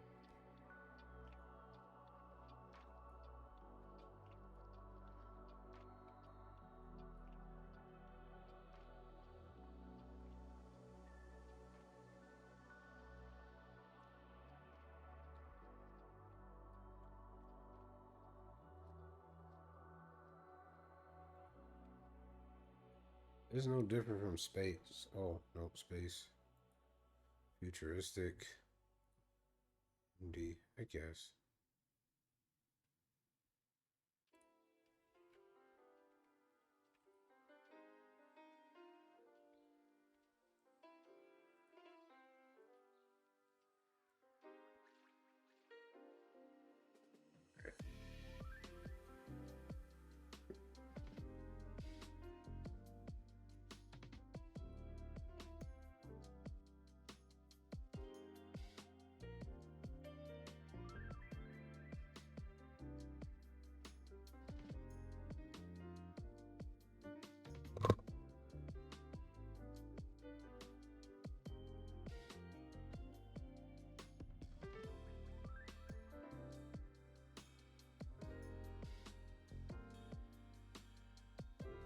After some YouTube, we will switch over. How do I fix this?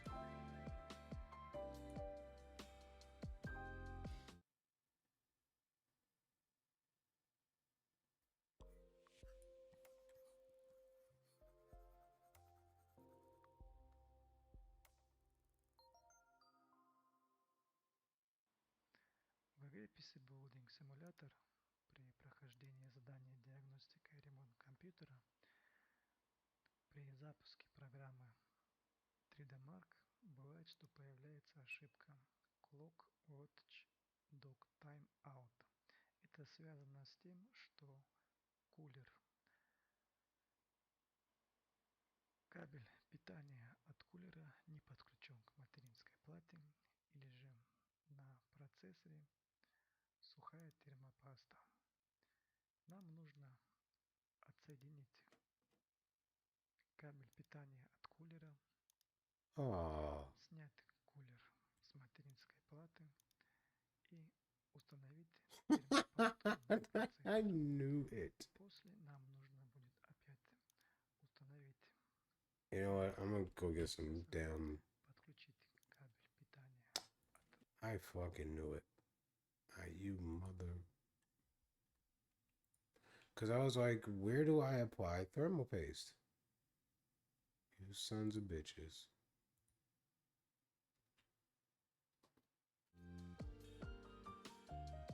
I'm hungry. Ain't no need but fries.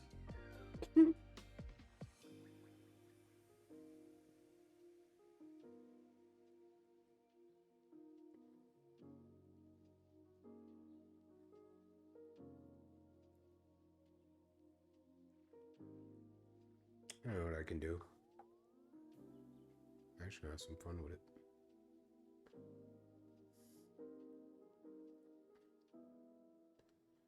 Continue.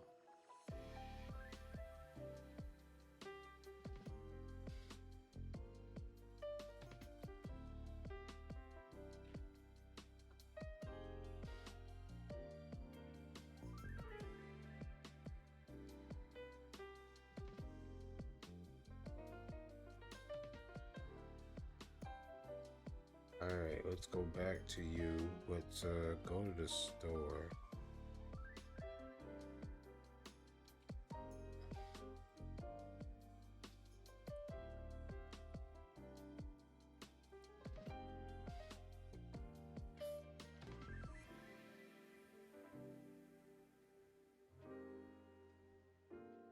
Yeah, I already have it.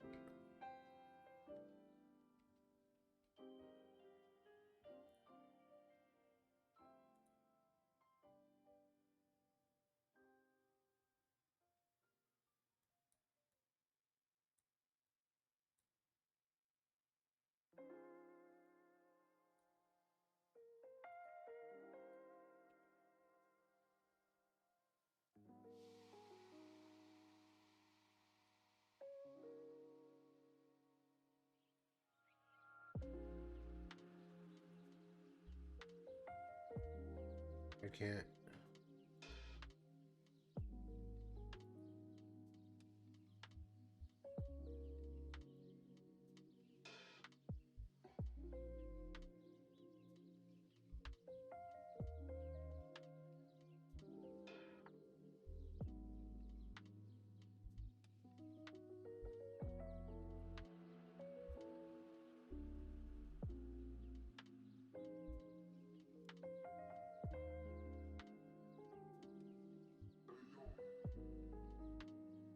No.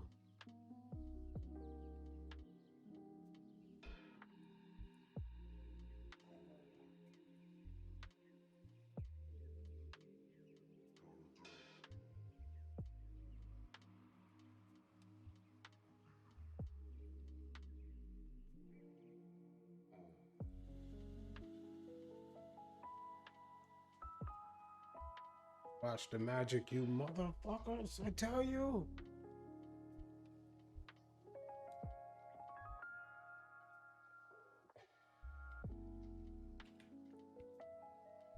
Haha. Bitch. Take that.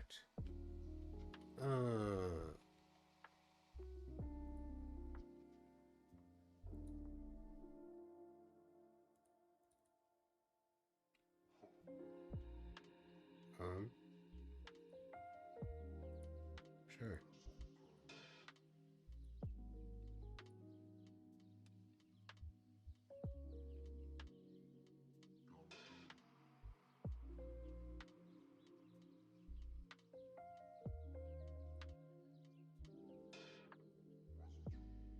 Second point.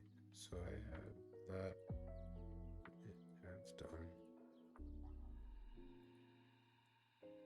Wait, no, not this. Colorful Chaos Royale. I need 16 gigs of RAM and a 1060 graphics card.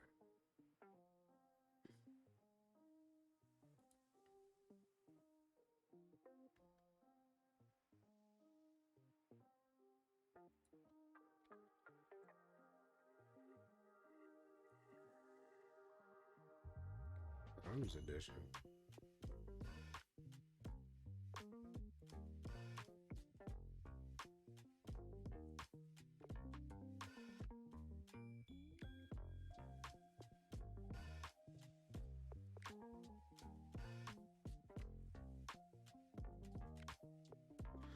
Oh, yeah, I don't know the timings. Shit.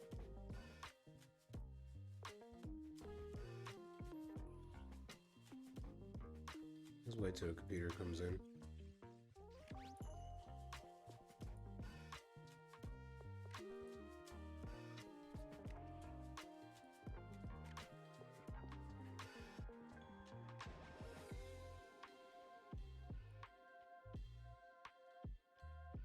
Alright, see what we get tomorrow.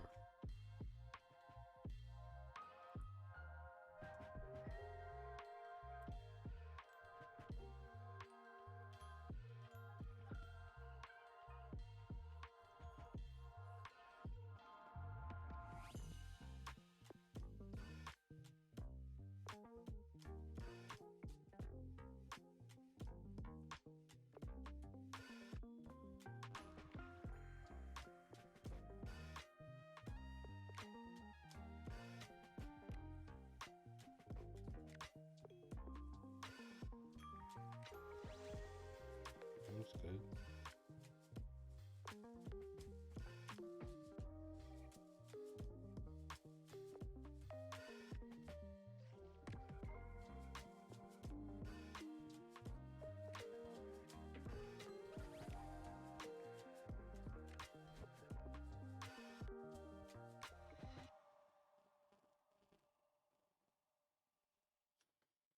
Okay. I've got a lot of PCs to fix.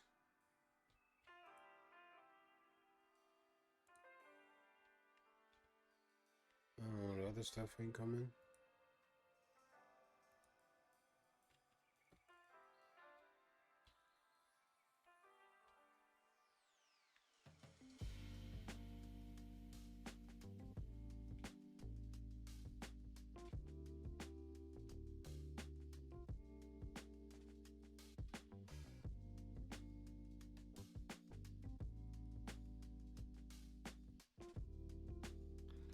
Okay. You know, actually, I'm gonna save it here. So I want to go get some food. Like heat up some fries or something. Main menu.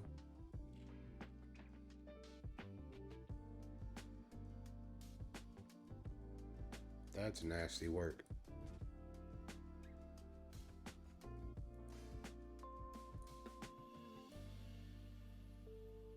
That was crazy.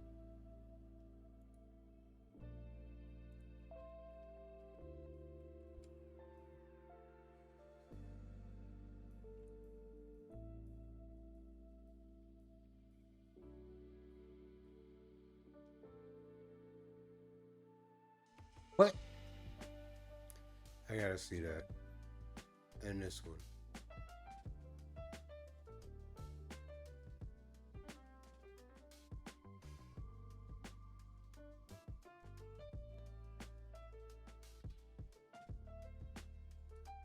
Trying banchan for the first time, an onion ring first. Well, I don't enjoy that at all. Very crunchy. When you chew into it, it's like very powdery, almost like a fine dust.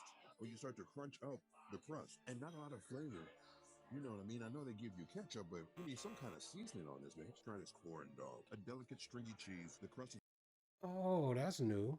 going to remind you almost like a fried pancake batter. And those french fries are super fried. They almost have the consistency of thick-ass potato chips. But then it's covered in like a very sweet, sticky sauce. That's enjoyable. Then we got one of these beef buns. Got shaved beef, a little bit of cucumber, some kind of slaw in here too with a sauce. I don't think I'm a fan. There's beef here.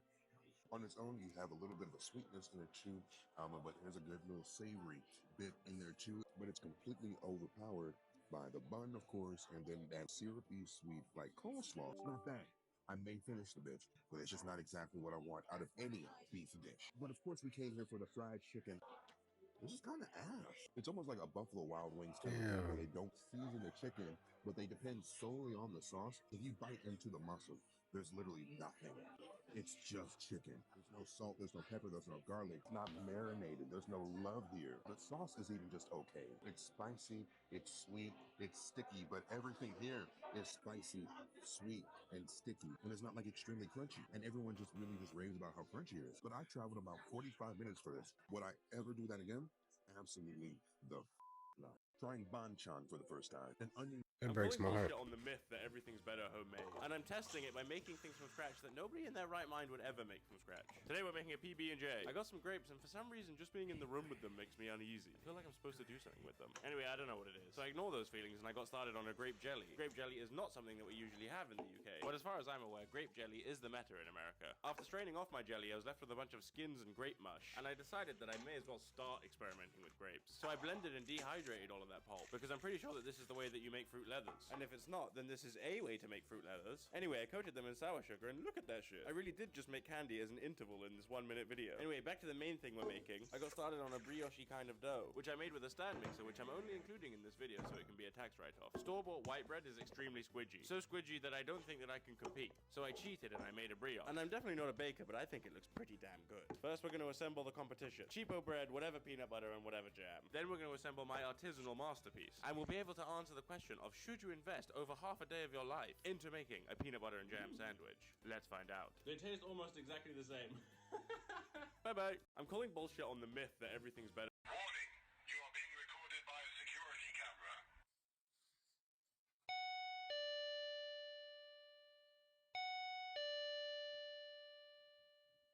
What you need? Yo, what's the word, boss? Hey, you don't know me, but I'm Smoke Dog. I do most of the robbing and stealing around here. And hey, I actually break in your houses on well, you don't need to know the exact date. Yeah, all right, go play with somebody else. If I come out there, I'ma beat you. Come on now. I'm gonna let you in on a little secret. If I'm already talking to you on here, it's already too late.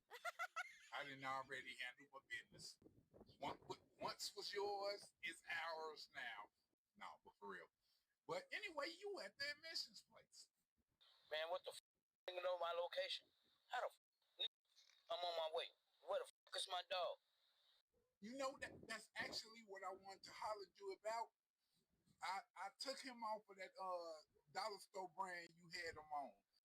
And I put him on some real shit. Now he energetic and happy. You know what I'm saying? No more coat shed. Your ass about to be shedding blood when I get my hands on you.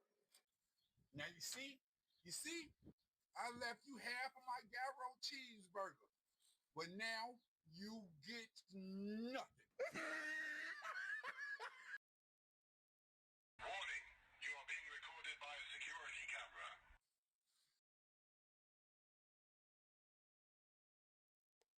Okay.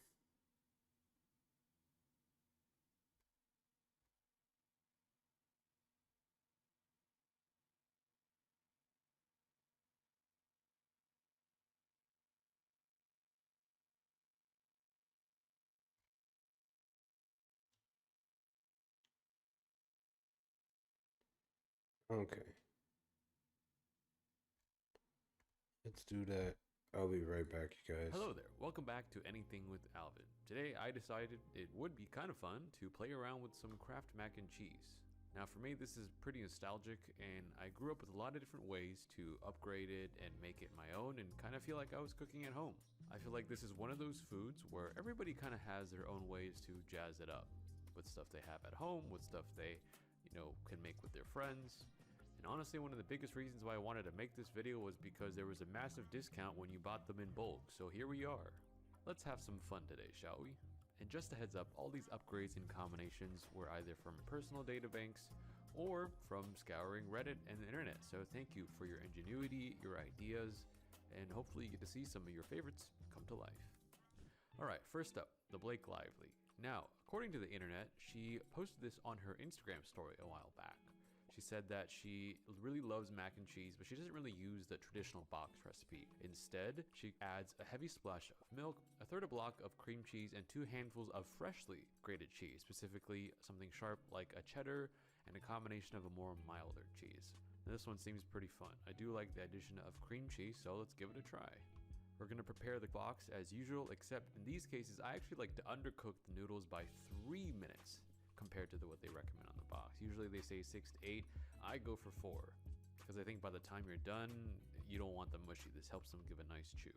So I'm going to boil the water, pour the noodles in, cook them for 4 minutes, drain them, and just like Blake Lively says, I'm going to add in a heavy splash of milk, third a block of a cream cheese, 2 handfuls of freshly grated cheese, and mixed together.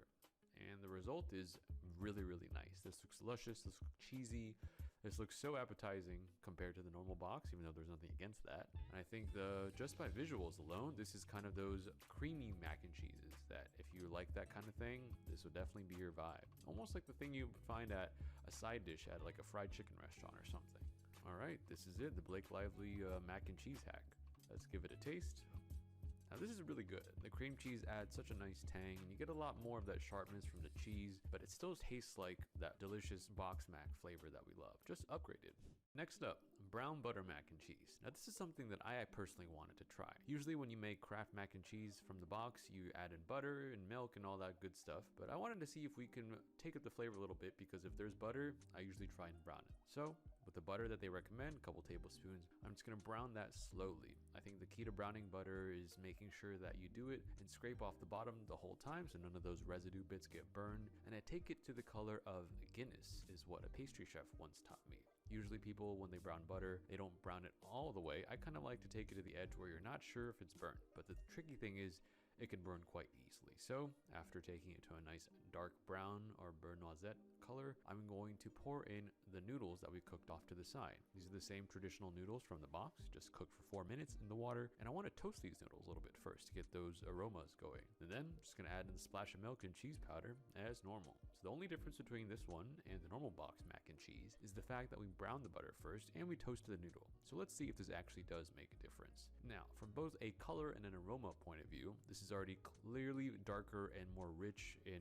just nuttier than the traditional one. And if you compare the taste, I would say the difference is pretty significant. You can immediately taste and smell the brown butter notes in it. And honestly, if you're just gonna make traditional box mac and cheese according to the package instructions and you have everything, I would say it's worth a little extra couple minutes to brown the butter, because this will take that to the next level where it just takes off the edge of that typical box mac and cheese flavor and gives it a nice little upgrade without having to use any extra ingredients. Okay, next up, how about mac and cheese gratin? This is kind of just making a typical breadcrumb topped mac and cheese, but with Kraft instead. So to start this off, I'm going to take some fresh mozzarella, some cheddar, and some Gouda and cut those into little tiny cubes. Then we're going to cook the Kraft box according to normal instructions. Now when I say normal box instructions for these kinds of dishes, I actually omit the butter because there's a lot of cheese going into this, and I cook again for 4 minutes. So once those cheese blocks gets mixed in and everything looks nice and cheesy and gooey, I'm going to spread this around into a small cast iron pan. And then off to the side, I'm going to melt just a pat of butter and mix in a handful of seasoned panko breadcrumbs. You could also use regular breadcrumbs, or honestly, if you have fresh breadcrumbs, that's great too. Mix that together, throw that on top for a nice little crispy topping, and that's going to go into the oven at about 450 degrees until it's nice and golden brown. Kind of a quicker way to dress up instant mac and cheese into something that's more commonly found on a dinner table in the middle of a party. This has got some nice crunch on the top, it's got some nice chewy, cheesy goodness in the middle. This one is great. Crunch is there, the seasoning's there. It doesn't taste nearly as complex as if you made a complete homemade mac and cheese with your own special seasoned breadcrumb mixture and spent a couple hours on it, but I will say it is enough to where you could probably fool the majority of people if you needed something quick to bring to a party that didn't look like instant Kraft box mac and cheese. Honestly, I probably would have cooked the noodles for 3 minutes in this case because there's a lot of time in the oven, but I don't think people are worried about al dente noodles and mac and cheese that much. Alright, let's move on to our next upgrade, barbecue chicken mac and cheese. This one has a lot of the flavor components of barbecue chicken pizza, such as red onions, rotisserie chicken, some scallions, barbecue sauce, and cheese. So first up, I'm going to slice up these red onions, and then just to break the rawness of those red onions, I'm going to throw those into the hot noodles and kind of let them wilt just a little bit so they don't have that sharp red oniony taste. Then I'm going to add a splash of milk, a handful of rotisserie chicken or cooked chicken. You could probably use other meat if you really wanted to. So rotisserie chicken, the cheese powder, some barbecue sauce, and scallions. To be honest, I don't really have any measurements for these. These are all by eye, and I'm sure you could probably just adjust according to however you'd like to make. Because I don't know about you guys, but I don't really measure things when making this kind of food at home. Give that a nice mix, and look at that. That's some nice looking barbecue chicken mac and cheese, giving it a smell and giving it a taste. It does actually taste like, well, those like California Pizza Kitchen's barbecue chicken pizza. It's got all those flavor notes, signature of the red onion, the barbecue sauce, and the chicken and the cheese. And honestly, this is the most delicious one that I've had so far. I'm definitely going to be keeping an eye on this and eating it off camera as we make all the other ones. I think everything cancels out nicely. The sweetness, the tanginess, the cheesiness, the chicken. This is a knockout win.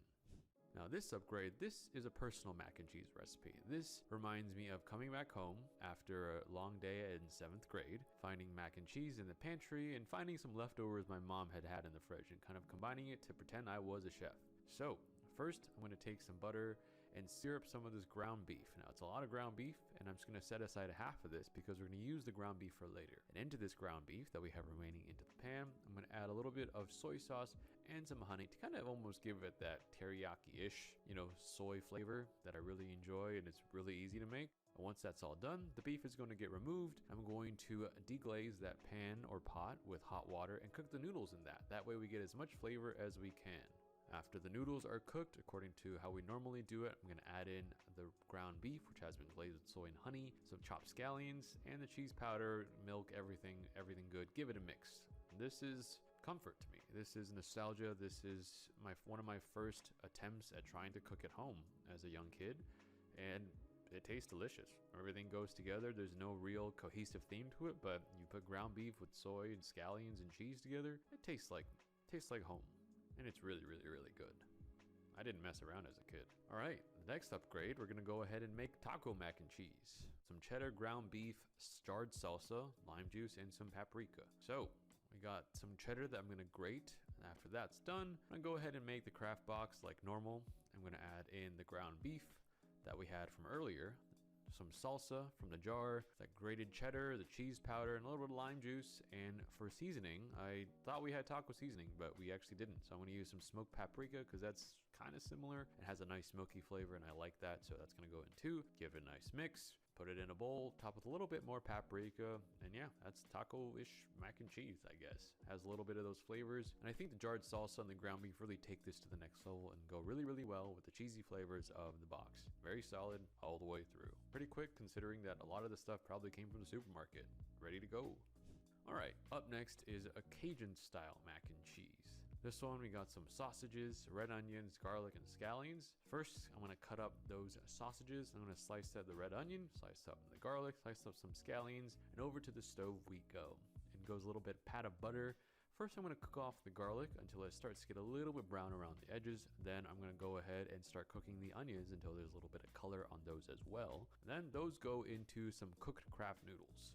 While that hangs out on the side, I'm going to sear the sausage to make sure that we get some nice color and get the fat and juices out of it. Those are going to get tossed into the noodles. And instead of putting the milk directly into the mac and cheese, I'm just going to deglaze this nice, delicious pan with the milk first and then pour that in. Then we're going to combine everything else with the powder as normal. Also add a little bit of Old Bay for that Cajun-esque flavor. And then yeah, that's our Cajun-style mac and cheese with the sausage and onions and all the good stuff and aromatics in there. This one is delicious. It's hard to go in top with a little other. There's add a little bit of soy sauce, probably just adjust cheese. Honestly, I probably would have into this and I cook again for 4 minutes. So once those cheese blocks gets mixed in and everything looks nice and cheesy and gooey, I'm going to spread this around. You get to see my dry ass face, but god damn, that looked good. I'm going to melt just a pat of butter and mix in a handful of seasoned panko breadcrumbs. You could also use regular breadcrumbs, or honestly, if you have fresh breadcrumbs, that's great too. Mix that together, throw that on top for a nice little crispy topping, and that's going to go into the oven at about 450 degrees until it's nice and golden brown. Kind of a quicker way to dress up instant mac and cheese into something that's more commonly found on a dinner table in the middle of a party. This has got some nice crunch on the top, it's got some nice chewy, cheesy goodness in the middle. This one is great. Crunch is there, the seasoning's there. It doesn't taste nearly as complex as if you made a complete homemade mac and cheese with your own special seasoned breadcrumb mixture and spent a couple hours on it. But I will say, it is enough to where you could probably fool the majority of people if you needed something quick to bring to a party that didn't look like. We're here for like 5 minutes quick, and then honestly, I probably would have cooked the noodles for 3 minutes. Gotta go tend to my food. There's a lot of time in the oven, but I don't think people are worried about al dente noodles and mac and cheese that much. Alright, let's move on to our next upgrade. Barbecue chicken mac and cheese. This one has a lot of the flavor components of barbecue chicken pizza, such as red onions, rotisserie chicken, some scallions, barbecue sauce, and cheese. So first up, I'm going to slice up these red onions, and then just to break the rawness of those red onions, I'm going to throw those into the hot noodles and kind of let them wilt just a little bit so they don't have that sharp red oniony taste. Then I'm going to add a splash of milk, a handful of rotisserie chicken or cooked chicken. You could probably use other meat if you really wanted to. So rotisserie chicken, the cheese powder, some barbecue sauce, and scallions. To be honest, I don't really have any measurements for these. These are all by eye, and I'm sure you could probably just adjust according to however you'd like to make. Because I don't know about you guys, but I don't really measure things when making this kind of food at home. Give that a nice mix, and look at that. That's some nice looking barbecue chicken mac and cheese, giving it a smell and giving it a taste. It does actually taste like, well, those like California Pizza Kitchen's barbecue chicken pizza. It's got all those flavor notes, signature of the red onion, the barbecue sauce, and the chicken and the cheese. And honestly, this is the most delicious one that I've had so far. I'm definitely going to be keeping an eye on this and eating it off camera as we make all the other ones. I think everything cancels out nicely. The sweetness, the tanginess, the cheesiness, the chicken. This is a knockout win. Now this upgrade, this is a personal mac and cheese recipe. This reminds me of coming back home after a long day in 7th grade, finding mac and cheese in the pantry and finding some leftovers my mom had in the fridge and kind of combining it to pretend I was a chef. So first I'm going to take some butter and sear up some of this ground beef. Now it's a lot of ground beef and I'm just going to set aside half of this because we're going to use the ground beef for later. And into this ground beef that we have remaining into the pan, I'm going to add a little bit of soy sauce and some honey to kind of almost give it that teriyaki-ish, soy flavor that I really enjoy. Wow, it's I'm really impressed easy to make. already. Once that's all done, the beef is going to get removed. I'm going to deglaze that pan or pot with hot water and cook the noodles in that. That way we get as much flavor as we can. After the noodles are cooked, according to how we normally do it, I'm going to add in the ground beef, which has been glazed with soy and honey, some chopped scallions, and the cheese powder, milk, everything good. Give it a mix. This is comfort to me. This is nostalgia. This is one of my first attempts at trying to cook at home as a young kid, and it tastes delicious. Everything goes together. There's no real cohesive theme to it, but you put ground beef with soy and scallions and cheese together, it tastes like home. That makes really, a lot of sense why you did that. I didn't mess around. Gotta trust the process, because I'm like, what the fuck are you doing? We're gonna go ahead and make taco mac and cheese. Some cheddar, ground beef, jarred salsa, lime juice, and some paprika. So we got some cheddar that I'm gonna grate. After that's done, I'm gonna go ahead and make the craft box like normal. I'm gonna add in the ground beef that we had from earlier, some salsa from the jar, that grated cheddar, the cheese powder, and a little bit of lime juice. And for seasoning, I thought we had taco seasoning, but we actually didn't. So I'm gonna use some smoked paprika because that's kind of similar. It has a nice smoky flavor and I like that, so that's gonna go in too. Give it a nice mix. Put it in a bowl, top with a little bit more paprika, and yeah, that's taco-ish mac and cheese, I guess. Has a little bit of those flavors, and I think the jarred salsa and the ground beef really take this to the next level and go really, really well with the cheesy flavors of the box. Very solid all the way through. Pretty quick considering that a lot of the stuff probably came from the supermarket. Ready to go. All right, up next is a Cajun-style mac and cheese. This one, we got some sausages, red onions, garlic, and scallions. First, I'm gonna cut up those sausages. I'm gonna slice up the red onion, slice up the garlic, slice up some scallions, and over to the stove we go. And goes a little bit pat of butter. First, I'm gonna cook off the garlic until it starts to get a little bit brown around the edges. Then I'm gonna go ahead and start cooking the onions until there's a little bit of color on those as well. And then those go into some cooked Kraft noodles. While that hangs out on the side, I'm gonna sear the sausage to make sure that we get some nice color and get the fat and juices out of it. Those are gonna get tossed into the noodles. And instead of putting the milk directly into the mac and cheese, I'm just gonna deglaze this nice, delicious pan with the milk first, and then pour that in. Then I'm gonna combine everything else with the powder as normal. Also add a little bit of Old Bay for that Cajun-esque flavor. And then yeah, that's our Cajun style mac and cheese with the sausage and onions and all the good stuff and aromatics in there. This one is delicious. It's hearty, it's flavorful. If you wanted to add extra Cajun seasoning, I'm sure that could work too. But I feel like the flavors that we have going on already are great. Yeah. All right, up next is a cacio e pepe style mac and cheese. I apologize to the Italians watching, but sometimes you just kind of want those flavors and you might not have that much time. We're gonna create the box mac just as normal, but instead I'm gonna use half of the cheese packet. I'm gonna grate some fresh Pecorino Romano cheese in there, some good handfuls of that, as well as some healthy cranks of black pepper.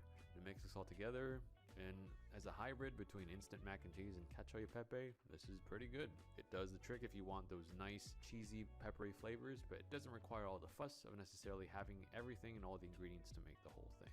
I think this is a nice little upgrade that could just be used with some extra cheese, because chances are you probably have black pepper lying around. Okay, next up, more of a greener, more vegetable-y, but not necessarily healthier version, pesto mac and cheese.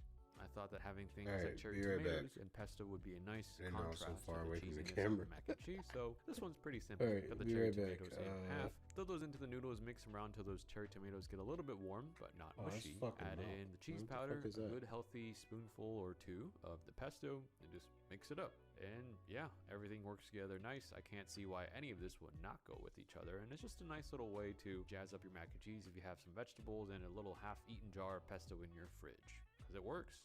All right, the next one. Pizza mac and cheese. This one's a little bit more fun and a little bit more involved with some dry mozz, kind of chopped up in a little cubes. Take some of this pepperoni, chop those up in a little pieces, and then into our craft box that we prepared normally. I'm gonna mix all those things in along with a little glug of marinara sauce. Once that's all mixed together, you could technically eat this as is. It's pizza mac and cheese already, but we're gonna take this a step further. I'm gonna pour this mixture into a steel pan, spread it flat, top this with a little bit of marinara sauce all over, top with a little bit more fresh mozz, and a lot of pepperoni. I've learned to cover the entire surface area, whatever you're baking, with pepperoni because they're gonna shrink. This is gonna go into the oven at 400 degrees, and even though this looks like one of those like crazy internet food creations we do for the sake of doing it, which it technically is, this one is actually really, really good. I was shocked by how good this was. There's a lot of depth of flavor, it tastes like pizza. It actually was really good that it was claimed immediately as leftovers. Yeah, that's a winner too.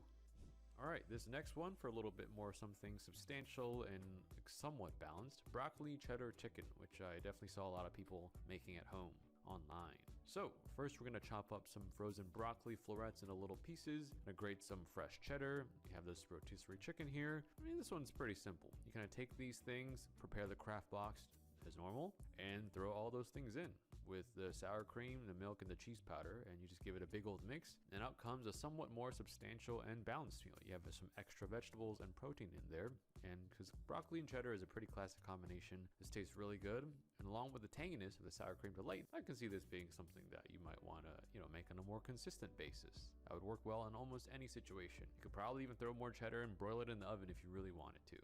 All right, on to the next one, which again was commented by a lot of people, especially on Reddit, that seem to just love making this at home. Just tuna and peas mac and cheese. Very easy. You got your craft box, you got your canned tuna, you got frozen peas at home. You could just throw this together. Nothing too crazy about it. Make the box as normal. Add in the drained, important, can of tuna and some frozen peas. Stir it up until it's all nice and good. And yeah, this is again substantial. The saltiness and the fishiness of the tuna gets counteracted by the cheese, and the peas kind of help break through that with their own green little bubbles of pea stuff. Not necessarily my favorite one compared to the other ones, but definitely something that would work in a pinch and can probably be a staple if you just had these things lying around and didn't want to, spend too much money making food. All right, next up, some bacon egg mac and cheese. Heavy emphasis on the bacon here. All right, first we're gonna cut our we're gonna cut our bacon into little chunks. I'm gonna crisp it up in a pan until we have nice crispy bits and some bacon fat. Toss our bacon into the pot of cooked Kraft noodles and definitely set aside some of that grease. We don't need all of it, and cook the egg in the remaining bacon fat. What's great about this one is that instead of butter, you can use bacon fat instead to flavor your mac and cheese. Once the egg is a nice sunny side up, mix those things up as normal. And yes, once again, we are going to add scallions. One thing I've learned is just like in ramen of any form, scallions tend to go really, really, really well with mac and cheese, both in color, flavor, and texture. Okay, the egg goes on top. I'm gonna top this with scallions, crack some black pepper. And this is our beautiful bacon egg mac and cheese. Go ahead and pop that egg yolk, because that is the rule. Spread it over, get a nice bite. Yeah, this is delicious. Bacon, funny as it is, cuts through the mac and cheese with its smoky and saltiness, although not necessarily in health. But this one is a winner. Yeah, I'll just let Tony take this one because he really likes this one. I wouldn't eat this for breakfast, but it does taste really, really, really good.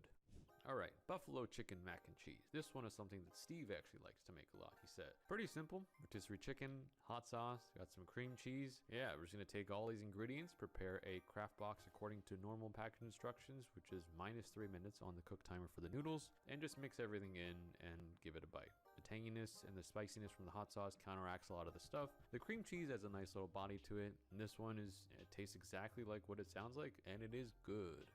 I'll give this one to Steve. He wants this one. Saves him a step at home. All right, now this is the one that I've been really excited for. This one is a steak and caramelized onion mac and cheese. So here, we have some red onions that we're going to slice up really thinly. And I have over here some boneless short rib. I'm I'm going to take these and cut these into little chunks and make sure that they get a nice sear in the pan with a little bit of butter before they're taken off to the side with some black pepper. I like short rib because it's very versatile. You can overcook it and you can cook it medium rare and it'll still be delicious because it's one of those cuts where even though if you get it well done and past well done, it'll either braise and break down or it'll still be nice, somewhat chewy and flavorful, which I think is really good for applications like these where you don't necessarily know what kind of meat you want to use. So in the same pan that we cooked the beef, we're going to sear the onions and get a nice color on it, using up those remaining beef juices and fat. And then just to add a little bit of acidity, I'm going to add some splashes of honey and vinegar to make sure we have a nice acidic component that will go with our cheese and our steak. And yeah, after we combine the onions into our typical Kraft box mix, I'm actually going to not throw the steak inside, although I'm sure you could, but just for presentations and texture's sake, I'm actually going to plate the steak on half of it on top of the bowl. And this is a black pepper short rib and caramelized red onion mac and cheese. Definitely a little bit on the fancier side. You know, the steak probably costs way more than the box and everything else combined, but it is one of those things where, you know, you want to get some luxury on the quick. This one undoubtedly tastes really, really, really good. Those nice, juicy, fatty short rib chunks go really well with the cheese, and the onions are such a nice welcome bite with the vinegar, the onion flavor, and a little bit of sweetness from the honey. This one's an all-around winner. I personally had to fight a little bit to make sure I could get some extra bites in before everybody else took this one down. That one's a winner.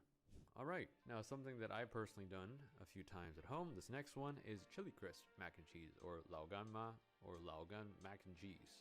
First up, I'm going to slice up this garlic and scallions, going hard with the aromatics on this one, because again, in Chinese cuisine, garlic and scallions are very, very, very prevalent. This one is all about the aromatics. Once our garlic and our scallions have been nice and prepared into a pot, I'm going to heat up some chili oil and cook the garlic in it directly. So that way we get some nice flavors going on in the pot before anything else starts. And before the garlic starts to get brown, I'm going to throw in the scallion whites, making sure that they cook down a little bit because they are a little bit sharper than the greens. Then into this mixture, I'm going to deglaze with some black vinegar, Chinese black vinegar, and honey to add some sweetness. And then I'm going to throw in the cooked Kraft noodles we had set aside. Then everything else kind of goes in typically as normal. The milk, splash the cheese powder, the scallion greens, mix that up. A little bit more chili crisp in there because why not? And we're going to plate this up. And you know what? Just going to put a little bit more chili crisp on top as well because it's really hard to not be really addicted to this stuff.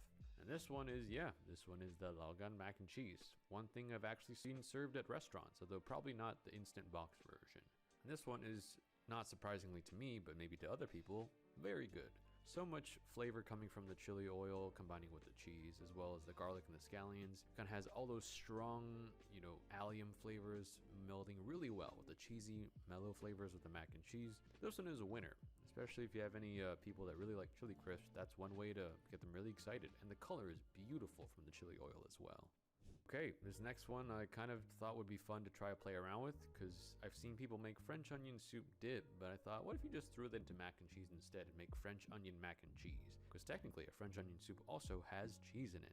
So, into our typically prepared Kraft box, I'm going to throw in a packet of the soup mix, a good couple of spoonfuls of sour cream, and mix in everything normally. And just for some extra cheesy flavor, I'm going to grate in some Gruyere cheese right at the end to kind of emulate what you would have in a French onion soup with the cheese on top. Yeah, this one tastes oniony, cheesy. It's one easy way to get that onion flavor into your mac and cheese without having to cut up any, especially already if you have a pack of this lying around. It's really good. You could probably even use bread if you really wanted those extra carbs, but this tastes good enough on its own.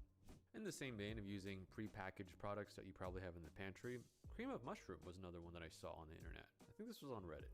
So first we're going to chop up some onions, saute them in a little bit of butter to get some nice sauteed onions for some extra oomph. The cream of onion soup comes out from the can in a nice satisfying few glops. Go in with our sauteed onions, mix in with the milk and the cheese powder, and even though this is a little bit on the saltier side, I still say this is a really nice way to get the mushroom flavor in and jazz up both instant products into one not instant product technically, because 1 + 1 = square in this scenario. All right, this next one is taking a note out of Andrew's book. We're gonna do some hot dog stuff. This one is chili dog mac. I'm gonna take these packet of hot dogs, chop them up, and Tony actually brought in a amazing rotating cheese grater, which blew my mind compared to the traditional box method, because all you gotta do is push it down and rotate it, and all the force you're applying actually gets used efficiently in the right way. I love this thing. After the cheese is grated, I'm gonna give those hot dogs a nice sear, mix in the chili, the hot dogs, the cheddar, and well, you know me, some scallions into the prepared mac and cheese box. Add a splash of milk, some more cheddar, mix that in until it's nice and delicious looking, and more cheese and scallions on top, just for some color. So now it actually looks like good chili. And the flavors, I think you can imagine, it goes pretty well together. Once again, taking two packaged instant products ready to go into one beautiful new thing. Jazz it up with some scallions, hot dogs, and cheese, and you got a whole dish. Definitely a party pleaser for sure. Not surprised that this ended up on, or is already on, like TGI Fridays menus. Okay, now we're just having fun here. We're making chicken bacon ranch mac and cheese. As you can see, I got some frozen chicken nuggets here. You can probably use dino nuggets because that's what I grew up with at home. I'm gonna chop those up, toast them into a pan until they're nice and golden brown all around. I'm gonna prepare the box of mac and cheese as normal. And instead of just mixing everything up, which I'm sure would be delicious, I'm just gonna layer these things. First goes in the mac, followed by a sprinkle of chicken nuggets. That's a funny sentence to say. Followed by some bacon, which has already been cooked, crisped up, and chopped up, and a drizzle of ranch. Not too heavy, and it sounds insane, but I'm curious to how this will turn out, because chicken bacon ranch, for some reason, it works like a charm. I'm gonna repeat that layer one more time with the mac and cheese, the remaining chicken nuggets, the bacon, a little topping of ranch, which again sounds very funny as a sentence. And this is gonna go into the oven at 400 until it's nice and brown and bubbly. Top this with a few scallions, and let's dig in. Now, you might be a little hesitant, and I was too. I was a little apprehensive on the fact that it might taste just like too much and weird, but this was shockingly delicious. Everything went together so well. This is one of those things where you take it, your eyes goes wide, and instead of just saying words, you start clapping and pointing at it and nodding your head. Yeah, this was a certified banger for sure. Even though it's not good for your health by any means, this is very, very, very good. Probably one of the best ones we made yet. I think baking it also added a nice little crunch and caramelization to whatever the heck touched the pan, so it wasn't all this gloppy ranch bacony mess. This is a winner.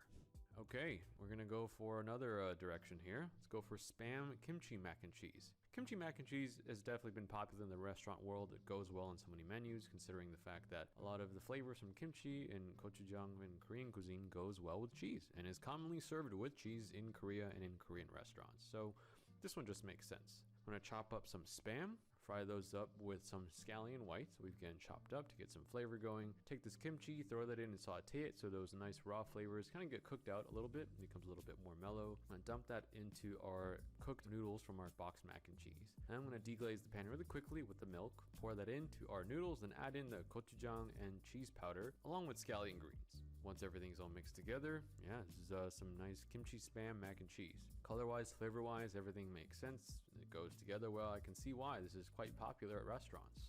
This one is a winner as well. Almost gives the same vibe of adding American cheese to shin ramen or something like that. Both have the spiciness and fermented flavor from the kimchi going well with the cheese. So yeah, this one's a good one. Almost in a way kind of tastes like budae-jjigae or Korean army stew, which also has like ramen noodles, spice, spam, and American cheese, and scallions. Maybe that's just one of the formulas for good food.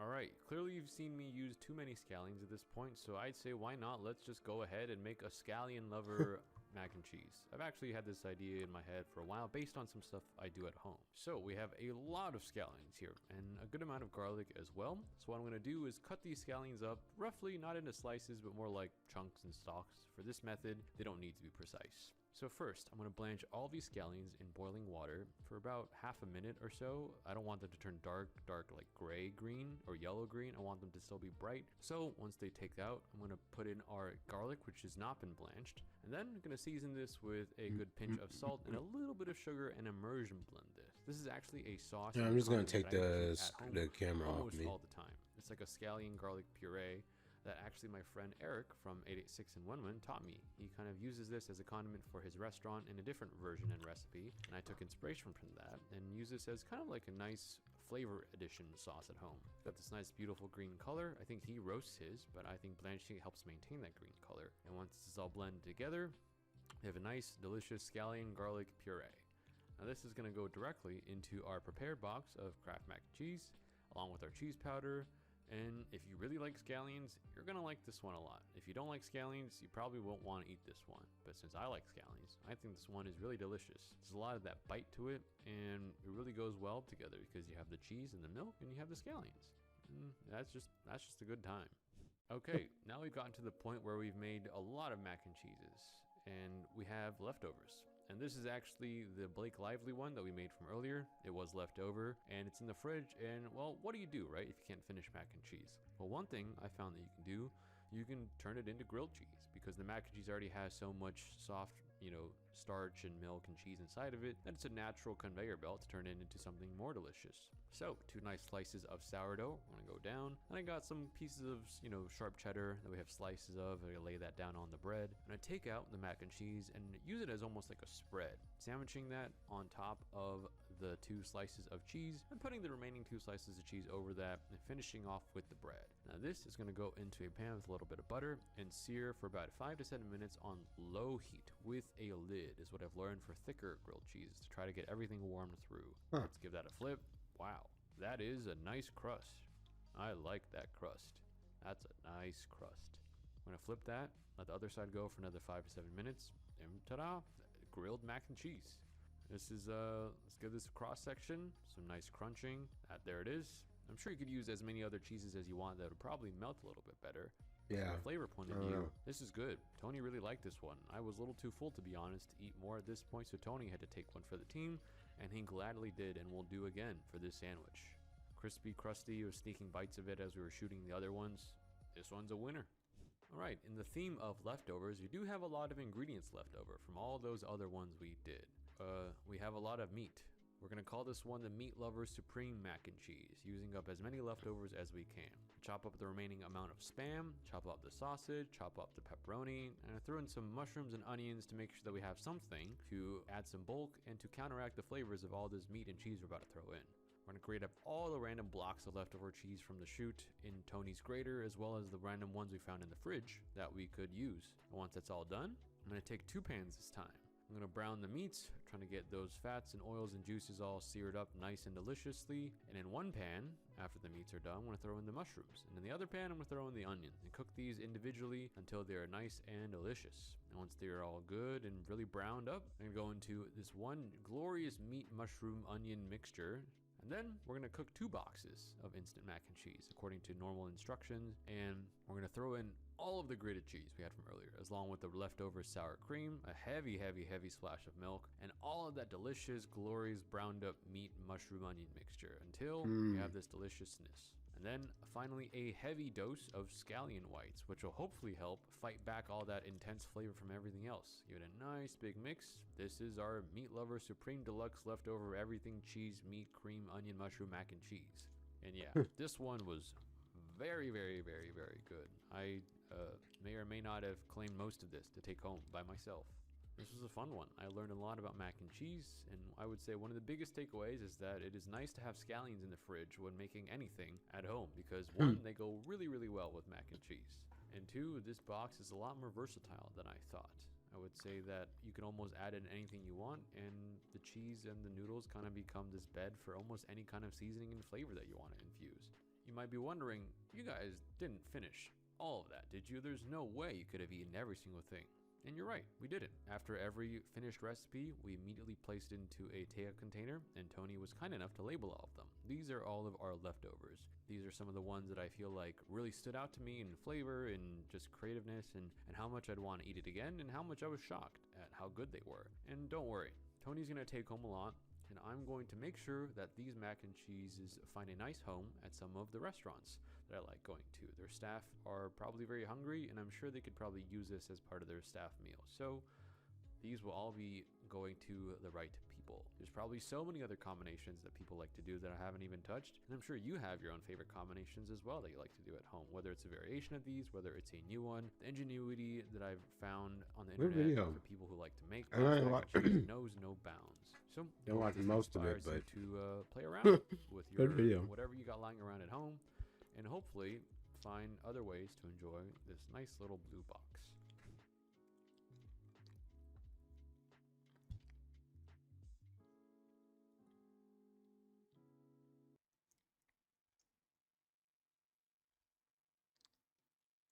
God damn.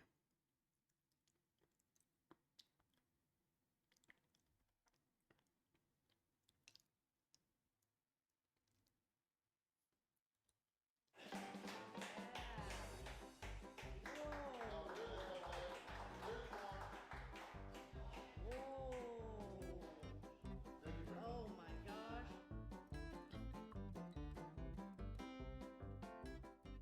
What is up, Kilo Crew, and welcome to today's video. Today I'm still in the beautiful land of Singapore, this time joined by my good friend Zermatt Mio here at Breakfast Grill, where we are about to take on their brand new team challenge, which involves 20 of Breakfast Grill's signature sandwiches. Now, Zermatt is an absolute legend. You've done their solo challenge. Yeah, I did the solo challenge. Yeah, and the solo challenge is like 7 or 8 sandwiches, like a side of fries, a side of mac and cheese. He smashed that in like 24 minutes and some change, and that was pretty legendary. No one since has been able to beat it, but we are excited. We're going to be taking on this team challenge here. 20 sandwiches, lots of food. Luckily, we have 45 minutes though. Do you know a little bit about what we're doing? I don't. Yeah, there's a couple of spicy options. There are a bunch of breakfast options. I know this one is called a hot chick. So there is like hot Cheetos, chicken fillet in there. I'll be eating that one with caution. It sounds really good though. But anyways, we'll go over like the sandwiches in the voiceover, of course. I'm mostly just excited to join Zermatt on camera finally. This man is a legend. I've been watching his videos since I got started way back in 2019. So I've been wanting to eat with you for the longest time as well. That's and she's wearing that Super Saiyan Vegeta shirt. Yes, I We're did both that. fans of Dragon Ball. just a little bit. Did that just for you, but I'm excited. If we do win, we do get this meal for free, groovy t-shirts and spots up on the Wall of Fame. Are you ready, Zermatt? Yes, I'm ready. All right, there ain't nothing to it but to do it. Let's get this challenge started. Sweet. Do it. Wait, which Okay. sandwich you want to start with? Oh, I think I want to start with the jet barbecue. You want to start with Jack barbecue one? Okay, Yeah. okay. But anyways, ready? Yeah. 1, 2, 3. Sandwich eating time. Oh, this looks amazing. As you can tell, Oh, shit. Zermatt is a very quick eater. Look at him. He's almost halfway through a half sandwich before I've even unwrapped mine. Oh, Mom. Yeah, back to business here. This jet barbecue sandwich was fantastic. I love this, John. Believe it or not, there was an entire beef rib on this sandwich, along with some Wow. pickles, coleslaw, I think. It was basically good old-fashioned Texas barbecue. That is a heavy sandwich, but so worth it. I think most of their sandwiches are really heavy. These are not for skinny folks. Zermatt and I were guessing that this was probably 7.5 to 8 kilos of food, so this was definitely no easy task that we were undertaking. What is kilos? Okay, one sandwich down. I'm gonna try, this is mellow mushroom or magic mushroom? Magic mushroom. Magic mushroom. After all that meat, let's try some veggies. Oh my god, okay. You like that? Oh yeah. That sauce is incredible. This is a crow, I think. Crow. I saved one for you. Okay, cool. That one looks good. There's actually going to be quite a lot of talking in this thing, kind of like a mukbang, so I hope you enjoy all the banter. Do you want half the mushroom? No, Okay. it's not my favorite option. This is really good. You should try that one. Sharing is caring on team challenges. If we need to, we're going to have to go fusion mode. Fusion mode. Who's your favorite fusion? Trunks and Gohan? No, I like the Goku and Vegeta. Oh, yeah. Vegeta is the best. Not the Papari earrings, but the real one. The actual, the fusion done, you know? Yeah, that one's really good. If all of that went way over your head, I do apologize. We were nerding out over Dragon Ball and making a few jokes, so yeah. Anyways, back to eating. I didn't hear a single joke in that. Good crow. Okay. Croque monsieurs are one of my favorite sandwiches when I'm in France, and so I'm really excited to try this one. Oh yeah. Aside from sounding super pretentious when I said, well, in France, this truly was a pretty delicious croque monsieur for being all the way in Singapore. Let's tackle half. This is the classic chicken. It's good, but it's really heavy. Zermatt was nice enough to treat treat me to a chicken sandwich while I was white girl wasted on soju the other day. I think this one's probably better. I don't actually remember the last one. So I'm happy I'll remember this one. You know it within seconds. Guilty as charged, but I remember nothing. They added a whole bunch of new options I've never seen before. Like this is the smoked salmon. I think Randy didn't have this. Yeah, I don't think we tried that one. Thank you. I feel like this one's gonna be like a breakfast bagel or something. Yeah. Like lox and reminds bagel. me of that. No, you're right. Oh, this is gonna be good. I can tell. This is juicy. Oh. One thing about Katina, she doesn't use a lot of water when she's eating. Okay, I already gone through one cup. She barely touched the water. I don't like to drink water. It fills me up. Less room for food. These sandwiches were mostly pretty juicy, so didn't really need a whole lot of water, and I knew I needed all the space I could get. Happy to do this one early because it's very rich. Yeah. This one was a little heavy on the cream cheese for my taste, but it had a nice smoked salmon flavor and really did have a little bit of a vibe similar to lox and bagels as we mentioned earlier. I think I'm gonna try. Is this the Cali one with avocado in it? Is this Cali? It's avocado, right? Oh, counter. What is it? Counter. Kyauta. What does that mean? What? There's something that they rent. Okay, this one's called the Kyauta. A little bit spicy. Okay, that'll be fine. That'll be fine. Very bold. Very. Although a little bit spicy in Singapore can sometimes mean very spicy. That's Thailand. When you burp, when you burp. Yeah. Oh, that felt so good. Legend. Oh, jet one, yeah. That was their Zermatt burp. He made me proud. This is nice. It's not that spicy. And there's like bacon and avocado in here. Pretty good.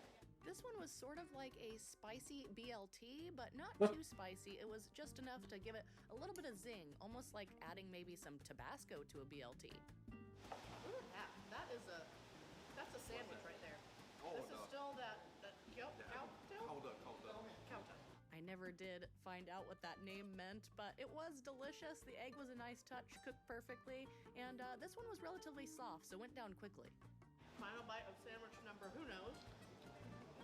Oh, that barbecue sandwich is so good. Okay, what's next? Oh, they have this vegan option. Ooh. It's something new. Randy didn't get to try it. Okay. Okay, thank you. Tofu, I don't know. Ooh. It looks super healthy. Are you keeping up with them? I'm trying to. I think we're pacing. I don't know. God, he burps grosser than I know. I love it. He's a legend. No, this looks amazing. This is really good. They do good, like, Instagrammable sandwiches here. This is awesome. Oh. She thick, though. Instagrammable. That's like tempeh. Incredibly garlicky. Oh, yeah. The garlic, like, instantly hits you. Oh, it's maybe broccoli, yeah. No. She thick, boy. Yeah, is that? I'm saying that earlier. That one was definitely not Zermatt's favorite, and I don't blame him. The tempeh was on the chewy side, but I actually truly enjoyed the flavor of the whole sandwich. They're like, the tofu is fried like a hash brown. And I think that's what makes it kind of tricky to eat, is because it makes the sandwich so He thick. was like, nah. It's good, though. You like it? I do. It's just I tricky. do like this one. It's tricky. I can't like, eat it easy.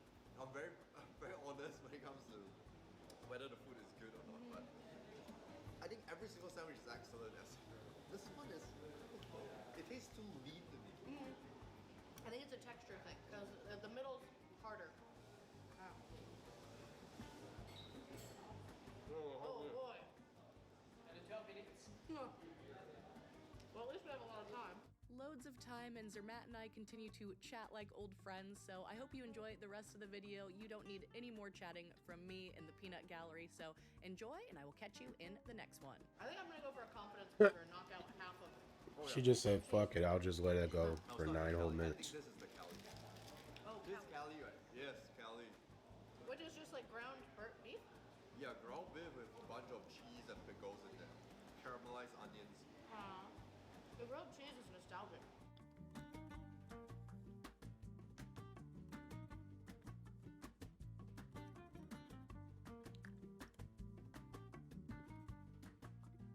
How's the grilled cheese? It's really nice. It's like childhood. Really? grilled cheese and tomato soup. The owner definitely, she's right there. Yeah. And she's very worried if we say shit about her sandwiches. Oh, I'm not talking any crap. So far, it's been really good. My only complaint is there's too many sandwiches.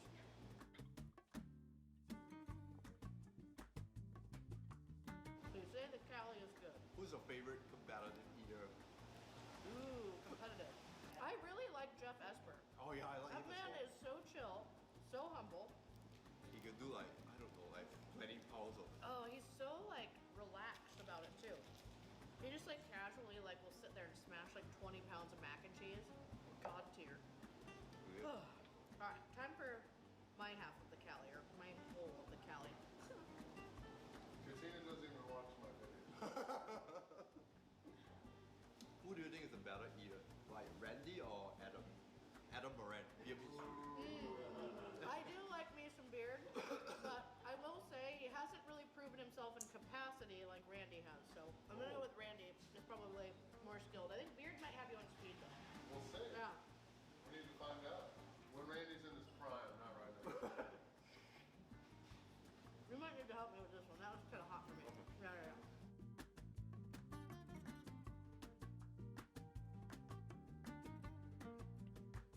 You're doing it though. I think this is another classic chicken. The heat will build up. That one got me. I'm thankful you like it. Classic, yeah. Yeah. And there's another one there, right? Why did they give us so much classic? Yeah, I think there's 3, and these are heavy. Hey. Definitely, yeah. He said, "What the hell?" All right.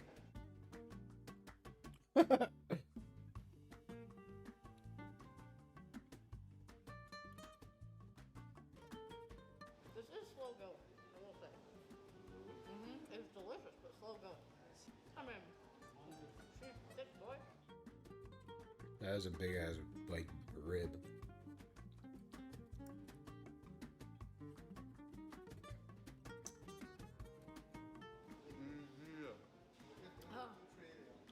Zermatt's like carrying our team today. He's so fast. No. Steven is gonna carry it. Steven can do this solo. Yeah, Steven, you're in.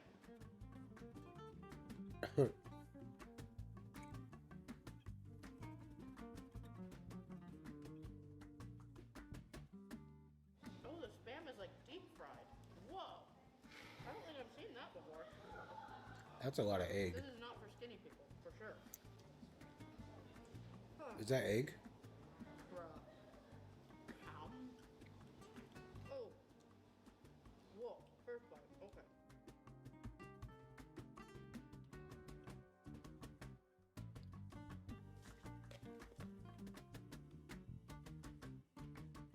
Oh boy. Half of that guy? And this is chorizo? Yeah, this is good. I'm scared of this one. Y'all know how I feel about chorizo. This will be my brutal honesty one. Go for it. Chorizo is one of those things that it's like, okay, excuse me. There's a lot of egg. I had to eat 1 kilo of it in Australia and I'm traumatized.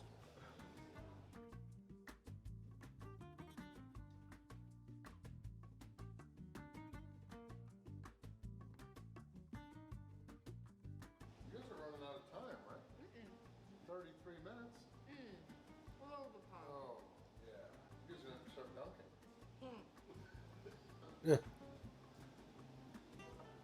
One good burp and I'll be ready. There we go. Yeah, they got a little bit of like Yeah, we need to go ultra eagle. a sandwich there and a hole and a half.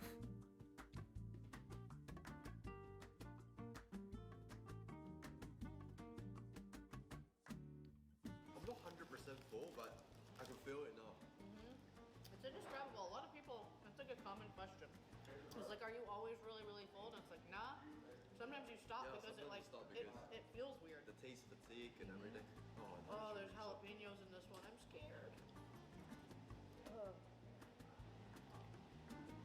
Oh, yep. All right, mind over Unless he matter. just eats it all. It's gonna burn.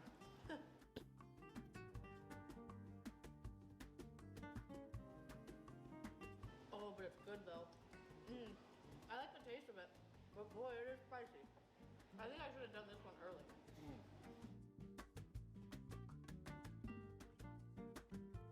wouldn't think it would be that spicy, but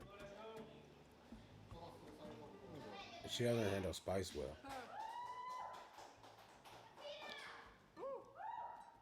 You guys don't have a lot of time. It's 4:20. Still got that whole one there. We'll go. You're like lackadaisical about it. You're running out. We've got a couple bites left. That's not an easy to swallow sandwich. How long do they got? 45 minutes? And half the sandwich. I'm really good. I finished that. I got it. Don't worry about it. Be small. You're 41 minutes.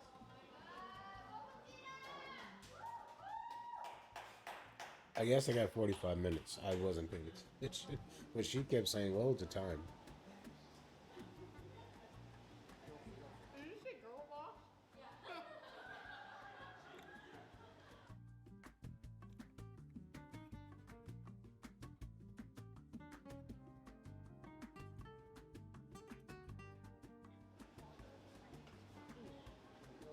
Wow. This is hard. Keep going.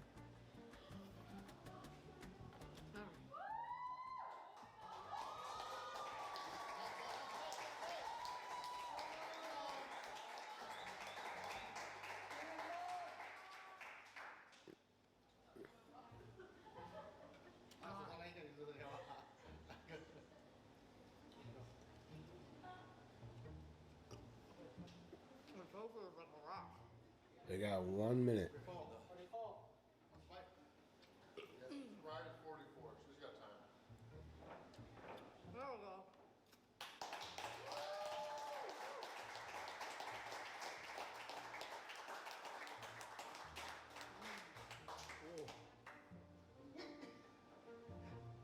Oh boy.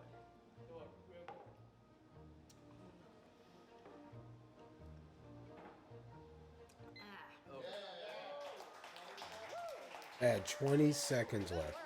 Time too. 44:40. Oh wow, nice. That's a neat time. Not that neat of a time because we cut it pretty darn close, but What do you think? oh, The challenge. so much food, man. So much food.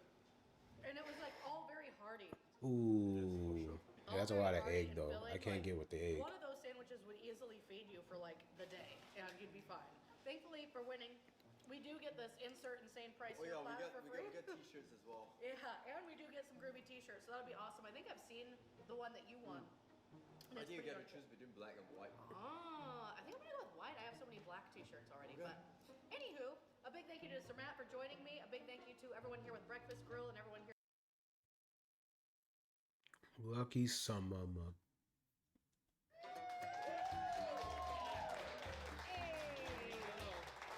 Thank you, right here. I can't believe Oh. a snow shovel in the summer. Thank you very much. Hope you are ready. I don't know that I am. Who's spilling all the grease What is up, Kilo Crew? for? Welcome to today's video. And Today she's I'm ripped. at Casey's Rib Shack in Manchester, New Hampshire, where I'm about to take on the Feed Bag Shovel Challenge. Now, I am incredibly nervous today because I'm basically eating a snow shovel full of food in the middle of summer. That makes no sense, but I'm about to take on about 6 pounds of meat along with 2 sides and some cornbread, but I'll go into some detail here. I have a full rack of their short ribs, which is like 4 pounds just of short ribs. I have a half a pound of their brisket, a half a pound of chicken, a half pound of pulled pork, a half pound of sausage. And then for my sides, I got to pick my sides luckily. I went for a side of, I've never done this at a barbecue challenge, applesauce, which I think is gonna go great on the pork, and then some of their mac salad, along with 2 slices of Smart. their cornbread. But the scariest part of this is there's only 30 minutes to finish all of this food that you see in front of me. That is not a lot of time for Nope. about 8 pounds in total of food. There's been about 9 winners so far, none of which have been ladies. So let's hopefully bring this one home for the ladies to earn our $90 meal for free. Thank you guys. Loads of people here, great location. But let's hopefully get that meal for free, a groovy t-shirt, and a spot up on the wall of fame next to the lucky few who have finished this. But without further delay, let's pull our hair back and get this challenge started. I am terrified. Did I say everything okay? Are they Is that okay? short ribs? Okay, they're spare ribs. They're spare ribs. I was wrong. I don't know my barbecue. Okay, good? Hey, you got it. Thank you. Appreciate it. I am terrified right now. All right. Ain't nothing into it, but to do it though. No guts, no glory. Woo! All right, 1, 2, 3, barbecue eating time. Let's go. We're gonna start with that chicken. Ooh. Oh, that's great. Okay. In the applesauce? Well, I guess. Applesauce? Yeah, I consider myself to be quite the chicken connoisseur, and this shredded chicken was absolutely phenomenal. I really enjoyed it, and then especially dipped into the applesauce, made it nice and fruity, juicy, sweet, perfect. Listen, I eat chicken all the time. This is good. I wanted to start with the pulled chicken first because I wanted to have a non-fatty base kind of coating my stomach, and also I thought it might dry out the fastest. All right. Thank you. Chicken's down. Let's get some of this pulled pork. Oh, yeah. Dude. Wow.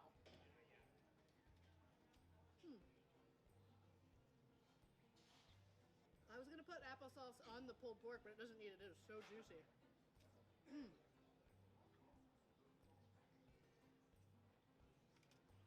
Okay. I will confidently say that's the best pulled pork I've had during a challenge. Wow. I might even go so far as to say ever. Maybe the best pulled pork I've had ever. Yep, I'm gonna say it. All right, let's get in on some of this sausage now. Oh, that is nice. Wow. Now that does go great dipped in the applesauce. It's so funny because I'd originally planned on using the applesauce just on the pulled pork, but that ended up being the juiciest of everything, and it was actually really excellent, of course, on the chicken and the sausage. Now on to my favorite barbecue meat, the brisket.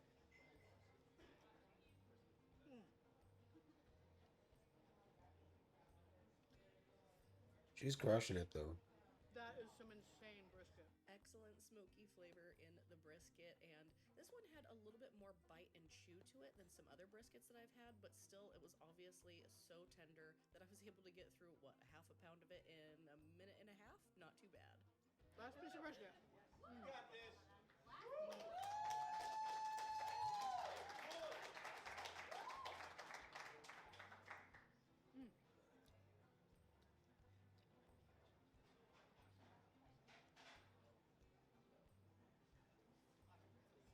Oh my god.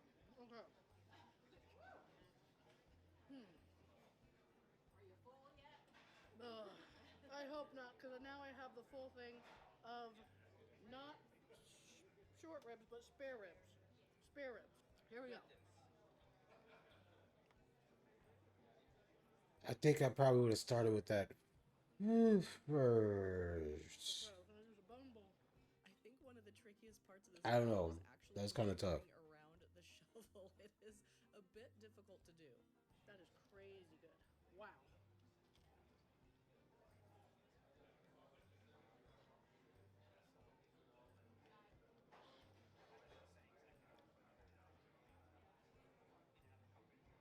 Really nice bark on those ribs.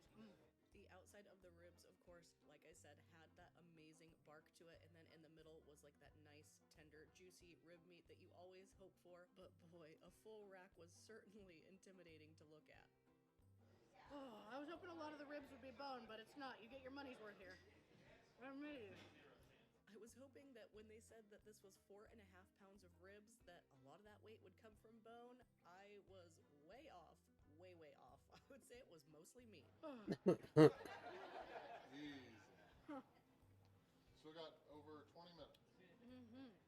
While the rib meat was tender and juicy, it wasn't pulling off the bone as easily as I had hoped, and so each one of these was really, really time consuming. Yeah. I knew I would need every Meaty and fatty. 30 minutes to get through this.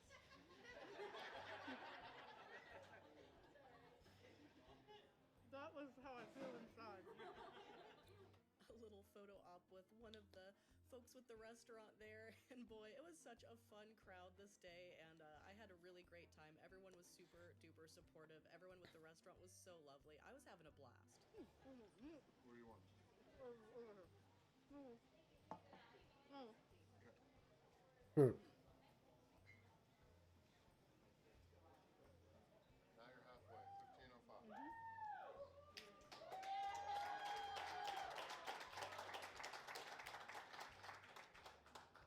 You can see that I'm having a little trouble getting the meat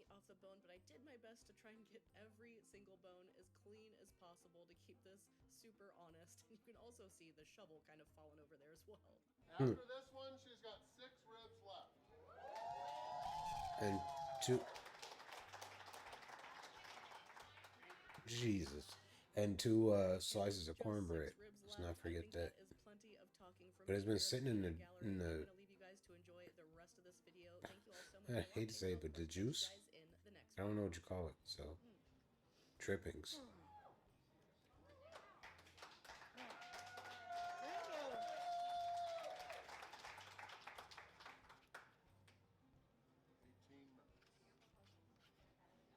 Yeah, I would have. I know that sounds weird, but maybe mixed it with the cornbread. I mean, competitive eaters, they mix shit all the time. Like water and bread. Crazy. Oh, mac salad. Oh, I'm still scared.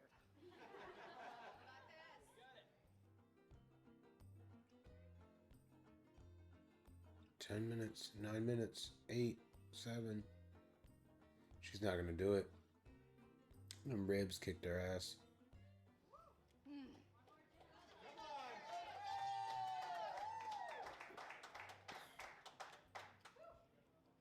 She's got 3 ribs left.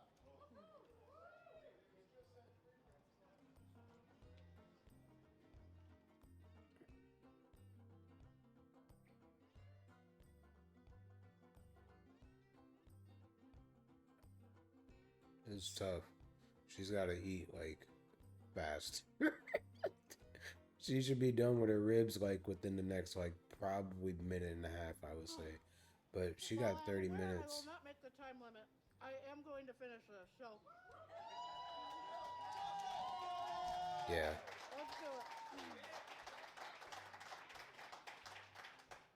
Props to everyone who did. That's a lot of chewing, and that is some generous ribs. You gotta pay the $90.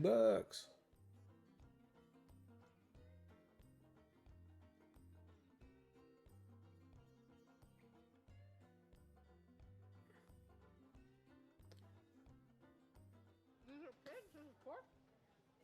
Is it pork, right? Pork, right? Yeah. That's a fat pig. I need to call Jenny Craig. Is that still a thing? Your bones are pretty good. You've done good. Not good. Well, no, they're clean. She didn't leave a whole bunch. She eats so many. Barbecue's not light.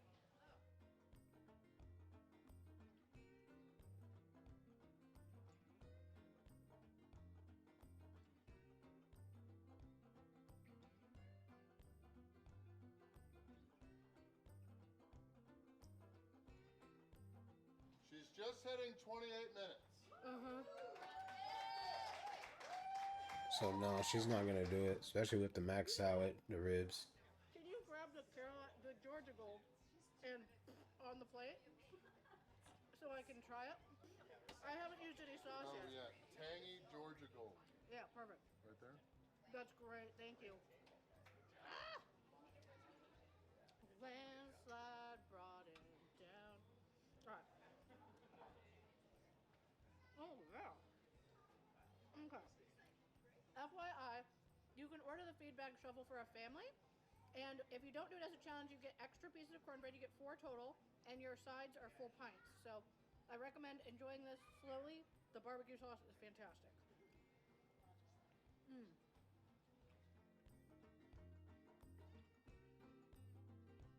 Right.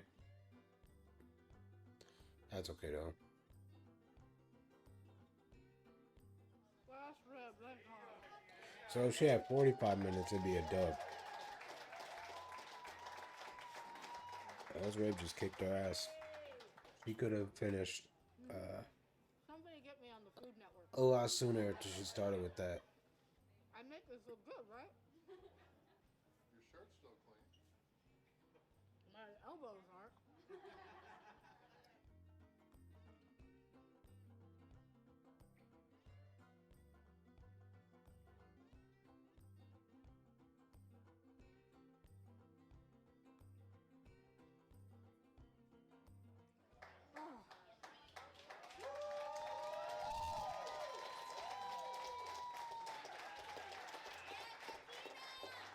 Alright, I think that's it. I was gonna play some more games, but I'll probably save it for tomorrow and No big deal. 4 get minutes some for all the Z's. other meats, 30 for the ribs. All right. Let's try some of this cornbread.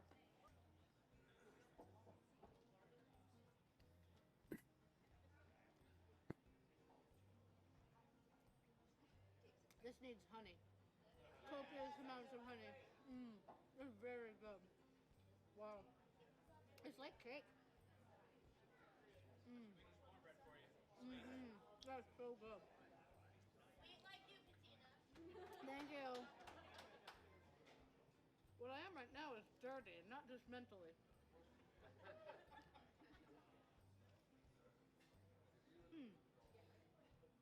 You don't need to order dessert here, just eat the cornbread. You don't need it. I'm gonna clean up just a little bit so I can enjoy this mac salad like a human. I know it's a little hidden back behind the massive snow shovel. No big deal, just a pound of mac salad. Just a snack. Oh, that's nice. Do you need me to stop eating so you can get started? No, you're good. Okay. I don't need to, like, I'm doing this for pride right now. Yeah, Okay. finish up. Okay. Yeah, you're fine. You were supposed to save me by saying, "Yeah, please stop." Well, no, because then everybody think I'm abusive. You do whatever you need to, boo-boo. Boo-boo. You're not making me want to get mac salad. It's good. I'm just very full. And it's got a strong flavor. And that's not good when you're full. Ugh.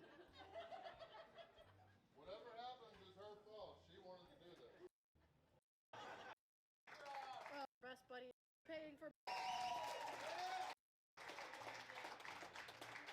Maybe I'll work up some room for some pecan pie.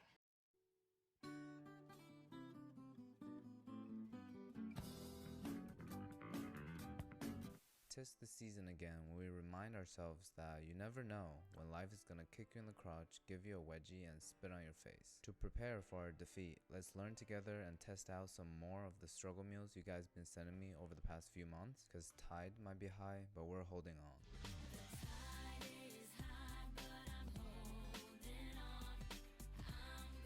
Okay, our first anonymous submission calls it the college experience, so I assume it's pretty horny, insecure, and dehydrated. But it seems like a good start because the first step involves making ramen. I'm not gonna use Shin ramen though, I'm gonna upgrade it to Indomie. As I told you guys in the last video, I've never been to Indonesia, but my mentality grew up in the streets of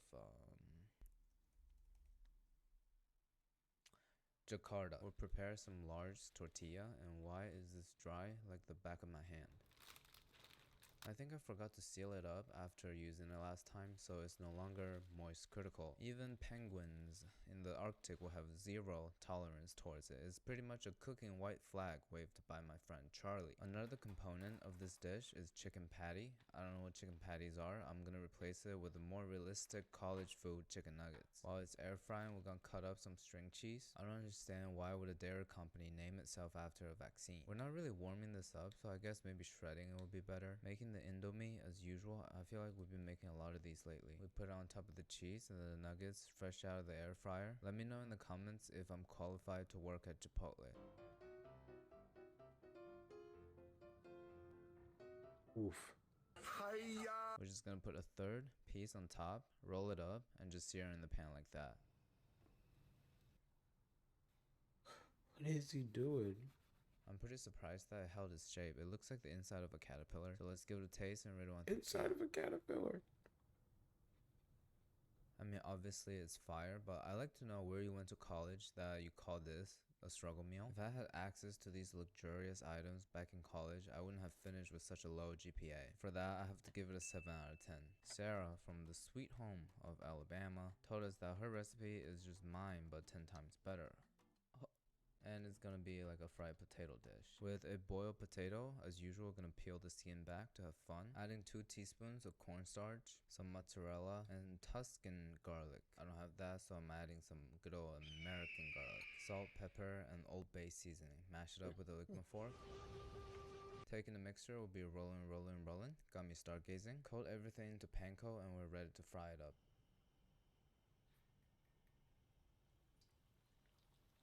Probably should have shallow fried. I feel like I'm wasting a lot of oil over here. We fried at 350 for 2 to 3 minutes on each side. I know exactly which recipe Sarah is referring to here. It's the potato pillow thing from Miss Sure and Miss Huh. Whether or not it's better than that, we're gonna have to give it a taste to find out.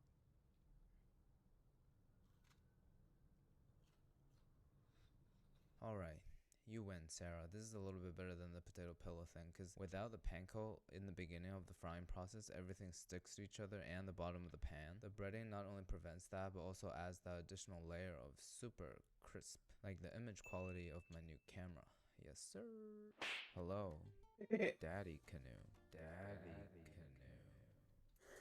Never in my life have I needed something so much and never known until I received it. Well, Zachary from Minnesota wants to share a soup recipe. Whenever I see a soup recipe in the struggle meal category, I just know I'm about to throw a bunch of stuff in the pot and cover it with water. Starting in a large pot and goes some butter. Zachary wants me to stroke my sausage until it comes to a brown color. Then some diced onions, saute everything together, and we'll add a can of tomato soup. Well, you guys better call me Andy Warhol, because I too uses this soup for money and call it creativity. Using the can as a measurement, I'm gonna pour in 3.5 times of water. After grabbing them from my bedroom, I'm gonna put in 1 large carrot and 1 large zucchini. Some parsley, basil would just bring it to a simmer for 2 hours. That seems a little unnecessarily long. 15 minutes before we're supposed to add tortellinis, I have these lobster ravioli over here from the day I went insane at Costco. The expiration date is a month ago, so wish me luck. Alright, the soup is done a while ago, so we're just cooking the raviolis. Finally, topping it with some cheese. Is it me, or is this looking too aesthetic to be in a struggle meal video? The way I feel about this dish is how we took nice, fresh ingredients and presented them in the most struggle way possible. All of these ingredients, sausage, carrot, zucchini, I'll put in my body regularly in a non-struggle way. But here I just feel like we're making ourselves struggle on purpose. I want to introduce you guys to the radioactive chicken and the liquid gang. 2 levels of membership as a way to support this channel and me. You can hatch from an egg to a true radioactive chicken. Members only vlogs, commentary, and prioritizing your recipe submissions. But overall, I just think it's a great place for us to engage with each other more. For example, I'll be asking for input for the next merch line. Our regular content won't be affected, no need to worry. I genuinely appreciate everybody's support. So Cece from LA is introducing us to her eggplant and ground pork recipe. Again, doesn't sound that struggle, but whatever. She made these measurements up because she doesn't measure, so I ain't gonna measure either. In terms of the Japanese and Chinese eggplant, there's none in my grocery store, so I'm gonna have to settle with goofy shoe size eggplant. I guess we're just having a showdown of ingredients from my bedroom. Judging from the ingredients list, I suspect that this is gonna be a low budget eggplant and garlic sauce. This is probably my favorite vegetable dish. Like a good start to any story, we're gonna oil up our eggplant just to give it some color, and there's also a lot of moisture in there we're gonna fry off. High heat the whole time. And in terms of the meat, I don't really eat pork that much, so I wouldn't know what to do with a pack of ground pork. So like any situations in which I'm uncertain, I'm just gonna keep stroking the sausage and hope for the best. We'll stir that in together and pour in the remaining liquid ingredients, which is some wine, soy sauce, dark soy sauce, and sugar. You already know what's up. We'll put on a lid and simmer till the eggplants are mushy. And as an ending remark, she said, "Oh, don't worry on the appearance. It should look like a pot of hot shit." Okay, Cece, no need to get graphic here. It totally does not, by the way, and it smells kind of good, so let's give it a taste and rate it 1 through 10. Under 10. I never expected eggplant and sausage to go hand in hand, surprisingly, but it's a great foundation to take on additional flavors. It might be a little bit too salty with the spicy Italian and soy sauces. Overall, the steps are pretty simple. I'll give it an 8 out of 10. You guys are getting a little fancy on me. To keep in theme of the video, the next recipe is going to involve straight up flour and beans. Lauren is American Puerto Rican, so basically American twice. With 2 part flour, 1 part water, we're going to form it into little dough logs and immediately drop it into boiling water. We're going to boil it for 20 minutes. In a separate pot, we're going to start sauteing some onion in butter, as well as some cilantro, Old Bay, and beans. We'll add back in the dough from earlier. You know, Lauren said if it looks disturbing, I'm doing it right. I'm just glad this dough is not brown. Once we saute everything together, it's thicken up a little bit. Oh boy, let's give it a taste and rate 1 through 10. I totally get where this dish is trying to go, but the dough is not cooked at all. Probably my fault though. This dish definitely is a true struggle meal because you're just trying to get flour into your system using minimal ingredients. Sauteed garlic onion definitely carrying, but the flour log is making me depressed, so 4 out of 10. Back at it again with the garlic onion sauteed in butter, the secret foundation to flavor and aroma of this episode. So Riv from Flint, Michigan specified that we have to use the Randall's Great Northern beans in the liquid. At first I didn't know what it was, so I looked it up.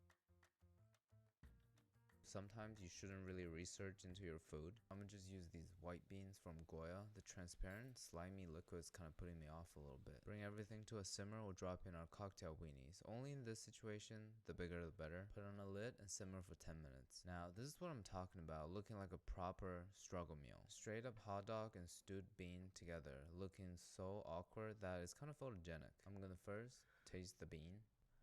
Subsequently, I'm gonna gobble the glizzy.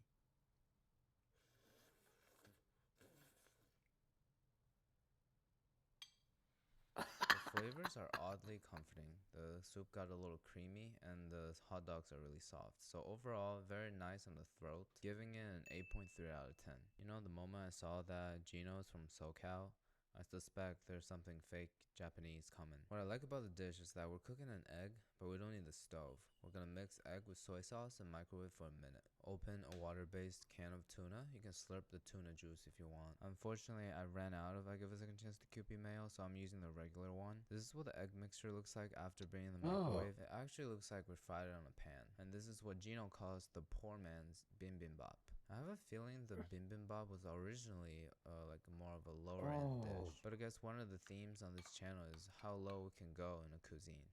You know, something doesn't feel right here. Much better. It's ready to be tasted. Oh.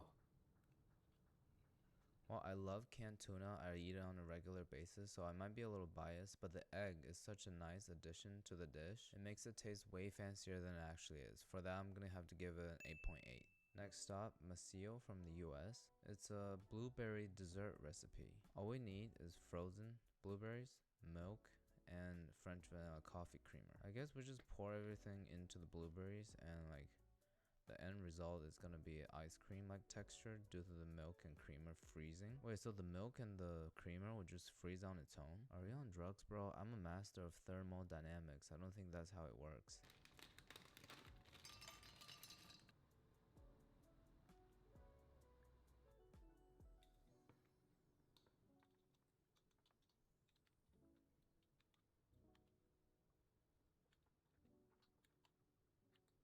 Bro, it happened in front of my naked eye. This is some witchcraft voodoo magic going on here. I can't believe it actually turned into ice cream.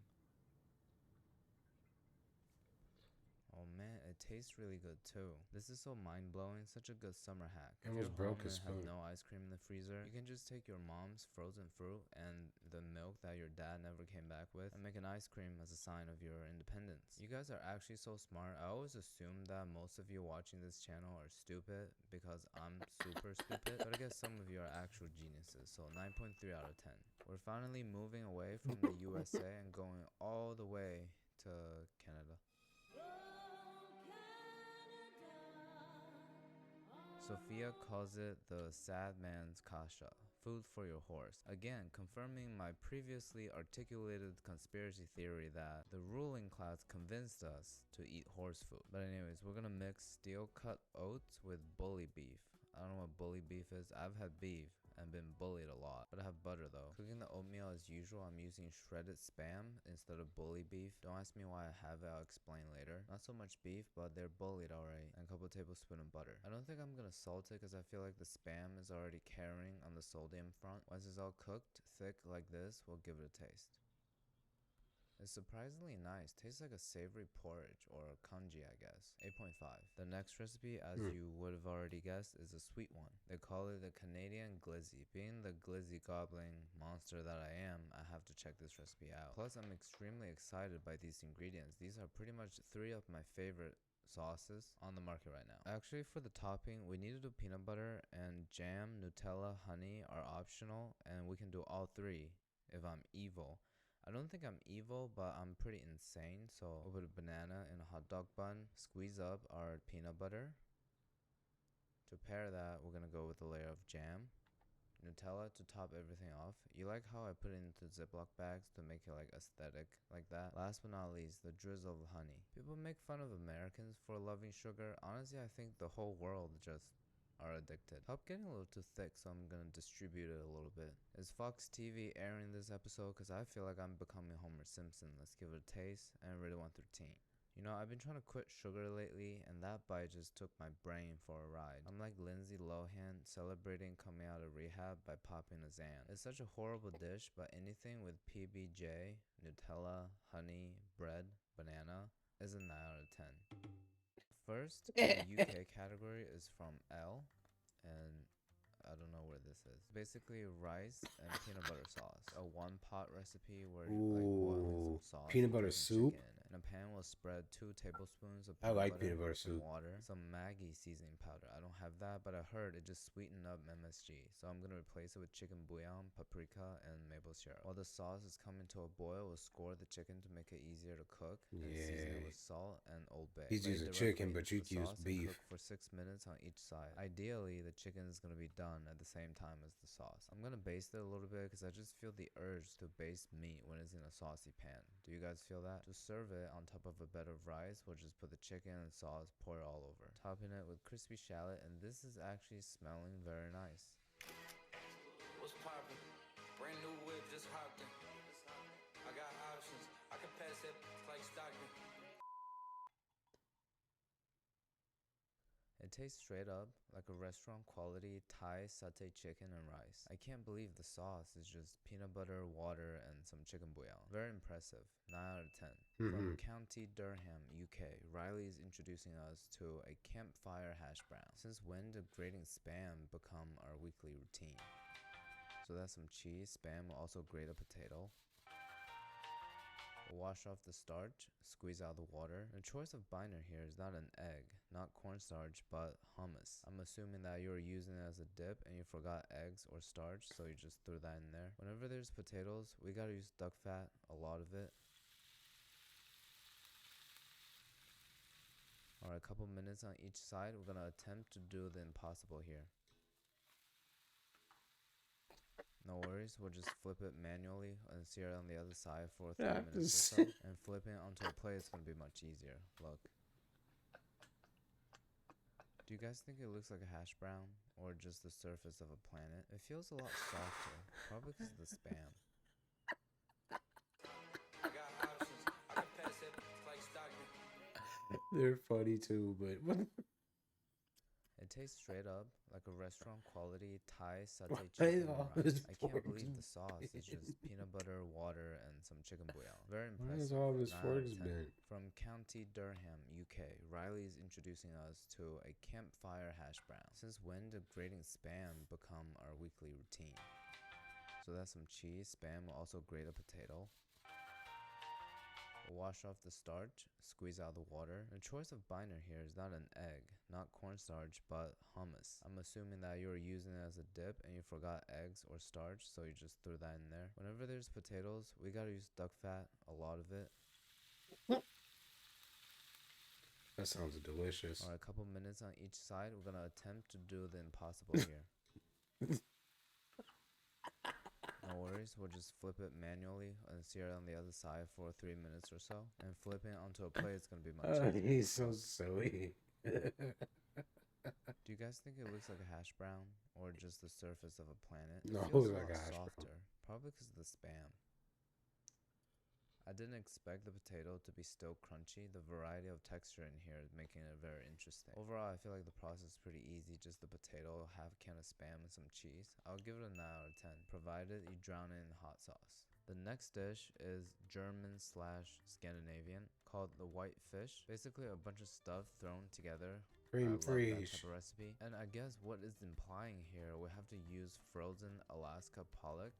Like, is it raw or like do you boil it or something? But it seems like the recipe is asking to defrost and just straight up put it into the salad. Which I'm definitely not gonna do. With my luck, I'm afraid that if I eat one piece of raw food, it's gonna be the contaminated piece. To about half a cup of heavy cream, we're gonna add a quarter cup of heavy cream and a can of tuna. That would be our raw white fish of the dish. Diced pickles, also half an apple, also diced up. You know what I just realized? Every German dish we've made on this channel had pickles in it. Finally, dill, seasoned with salt and pepper. I only did pepper here. Mix everything together, and that's pretty much it. This is the original picture. I say it's looking pretty damn close. You can't even tell there's no raw fish in it. I guess this is like a Scandinavian tartare or a ceviche. I really hope this is not trying to imitate that fermented shark #1 smelling thing. So let's give it a taste. It's alright. It's an average tuna salad. I love the sweetness from the apple, so 5 out of 10. Jesper from Gothenburg, Sweden. I think the only other Swedish dish we've made so far on this channel is from that really small gamer. Do you guys remember that? Jesper invented this dish in culinary school back in the 80s. You're kind of old. Well, all his friends were suspicious until they tasted it, and apparently it's really cheap. So starting off with a hot pan, actually a cold pan, because we need to render out the fat from the pancetta. Pre-diced pancetta feels nice. When you start hearing crackling like this and the 80% of the fat is out, we'll put in our aromatics. Onion, garlic, saute a little bit, and a bunch of shredded cabbage. This is the main character here. We're gonna put more than you expect because it's gonna wilt a lot. To season, we're using molasses. There's molasses and maple syrup, I checked, and a bunch of hot sauce. Sweet and spicy, you know, mix that all together, taking on some color. Finally, we'll put in cooked pasta, preferably macaroni, but I don't have rigatoni right now. I guess this could be either a warm pasta salad or a Swedish stir-fry lo mein. But regardless, the cooking process is very low maintenance.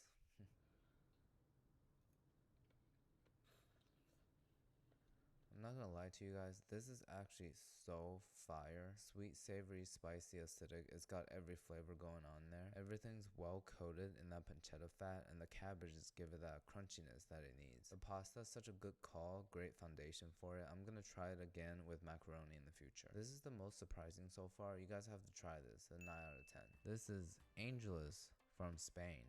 I guess the American equivalent of being named an angel in Spanish would be like precious or something. Spanish omelet. Isn't that a Spanish tortilla? A Spanish tortilla in the easiest way, with 3 eggs and a bag of crisps. I thought it was a struggle meal, but you kind of lost me there at 3 eggs, so I'm gonna let my anger out on the original ways. I feel like the bag of chips I got is too big, so I went with 5 eggs. This monotone nephew got money. After mixing it together, we'll let it soak up for at least 10 minutes, and then just fry it up on the stove how you would a normal omelet.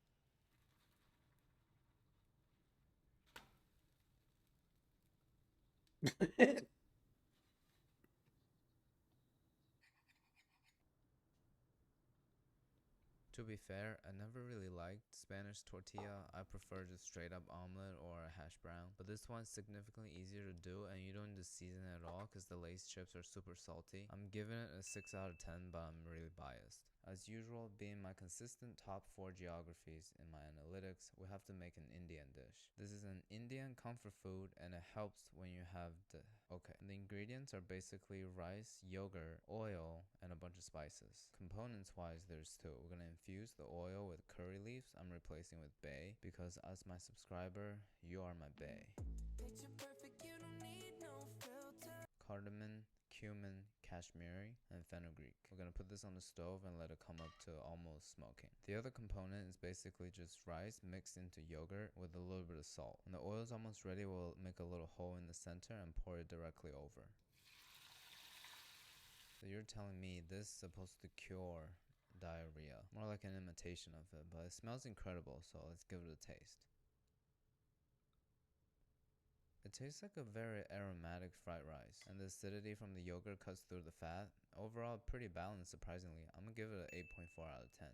The next one is a really short message. So Jamal is from Africa, and he eats fried chicken, and just boil it and bake it. You know, Jamal, you could have phrased this a lot better, like giving some measurement or like a background story of the dish or something. But you know, the best dishes are always the simplest, so let's give it a try. So we'll salt the water, boil the chicken, egg, flour batter, no measurements at all. We'll coat the boiled chicken into the batter, put it on a baking sheet, and bake at 400 for 20 minutes. I don't think it was meant to be like that. Yeah, I think you're supposed to use the egg. No. No. You're supposed to use the... Carrie from South Africa is introducing us to baked beans curry. That's exactly what it sounds like. This is He a wasn't South supposed to African do dish that. because it sounds very British. First, of course, sauteing some onion, curry powder, garam masala, kashmiri, and turmeric. We'll heat that up to activate the aroma and add in some chopped fresh tomatoes. The key now is to stew it a little bit until it breaks it down and it becomes soft and mushy like this, and a whole can of baked beans. I think every can of baked beans, you only get one piece of bacon. That's my personal experience over the years at least. Let me know in the comments if you ever opened a can of baked beans and found 2 pieces of bacon. After stewing for 10 minutes, it became an actual comforting curry dish. I don't think anybody's surprised here. Every element in this is great, perfect struggle meal. 9 out of 10. Salma from Egypt calls it the grape sandwich with feta cheese. Yeah, that's it. But to take it up a level, however, I'm gonna replace the grapes with grape jelly. People have cheese and fruit together all the time, so let's give it a taste. I'm gonna assume that Egypt has better education than the US, because if this is what they're serving in their middle school, it's so much better than a PB&J. The savory sweet combination is delicious. I'm gonna start incorporating this into my life. Saba from Hungary's mom always make in the morning because it's easy and fast. At first I was very confused to where I can find a cup of salmonella, but I found out just cornmeal. We're gonna cook the cornmeal with my roommate's milk. This stuff cooks really fast. Also, I'm starting to feel like this is part of the whole ruling class force-feeding horse food conspiracy theory I talked about earlier. After Looks it's like thick eggs. and a little bit creamy, we'll put that on a plate and top it off with some nice garnishing spices.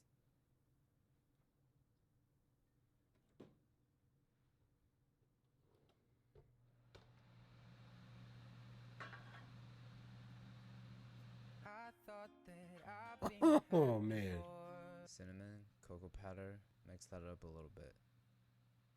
Provided I already love cornmeal, the cocoa powder and cinnamon does add a lot of flavor without the sweetness. But it has this weird smoky flavor for some reason, so 7 out of 10.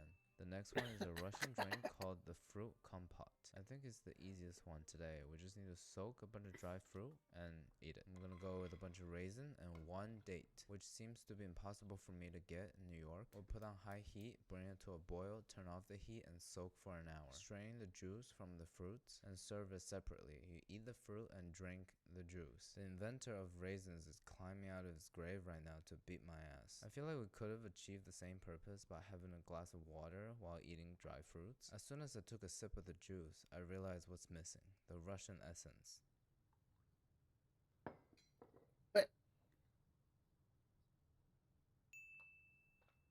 Here are some miscellaneous recipes with no statement of origin, like Nate is too lazy to make sticky rice, so to save time he just takes condensed milk and frozen fruit. And I have to eat it quickly without letting my roommate figure out what I'm doing.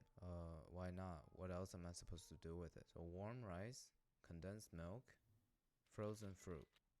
Maybe a little more condensed milk. Starting to remind me of that ice cream I had earlier. It was such a positive experience, so I have high hopes for this one. I just wish I had mango instead of blueberries, but it actually tastes like sticky rice. But the key here is to put almost as much condensed milk as rice. 8 out of 10. Last but not least, we are ending the struggle meal recipe video with a healthy, cheap cheesecake recipe. It's pretty anabolic like our last video. Into a food processor, we're gonna put in half a pound of cottage cheese, 2 eggs, and 2 scoops of protein powder, the Cocoa Pebble ones from last week. They taste so fire. I'm not sponsored by them, by the way. My pull is not that strong. Neither is my pull-ups. A teaspoon of flour and some cinnamon. We're gonna blend everything up. Almost glossy after blending. The batter have raw eggs, but it tastes great. Don't ask me how I found out. We're gonna bake it at 400 for 50 minutes. Seems a little long. You know what it feels like? It feels like top tier leather. What the Stuff that my sister overspent my parents' money on. But as usual, we're gonna attack it from the center, give it a taste, and rate it 1 through 10. Honestly, this tastes better than 80% of the anabolic recipe from the other video. It tastes like a slightly compromised chocolate cheesecake. I think blended cottage cheese just tastes better than non-fat cream cheese, and it has better macros too. So I'm actually gonna save this because this is definitely an 8.5 out of 10. Thank you to everyone who shared their recipe. The next submission is going to be in the description. As usual, those of you who have the Ligma Game Alright, y'all. membership already Until know to next send them to time, me directly. I'll be back in a I'm little always bit. excited So, to read, test out, peace and out. share your struggle meal recipes. I Have think a it good holds one. unique value to all of us. It's the tough times that define who we are. I personally see your struggle meals as the memories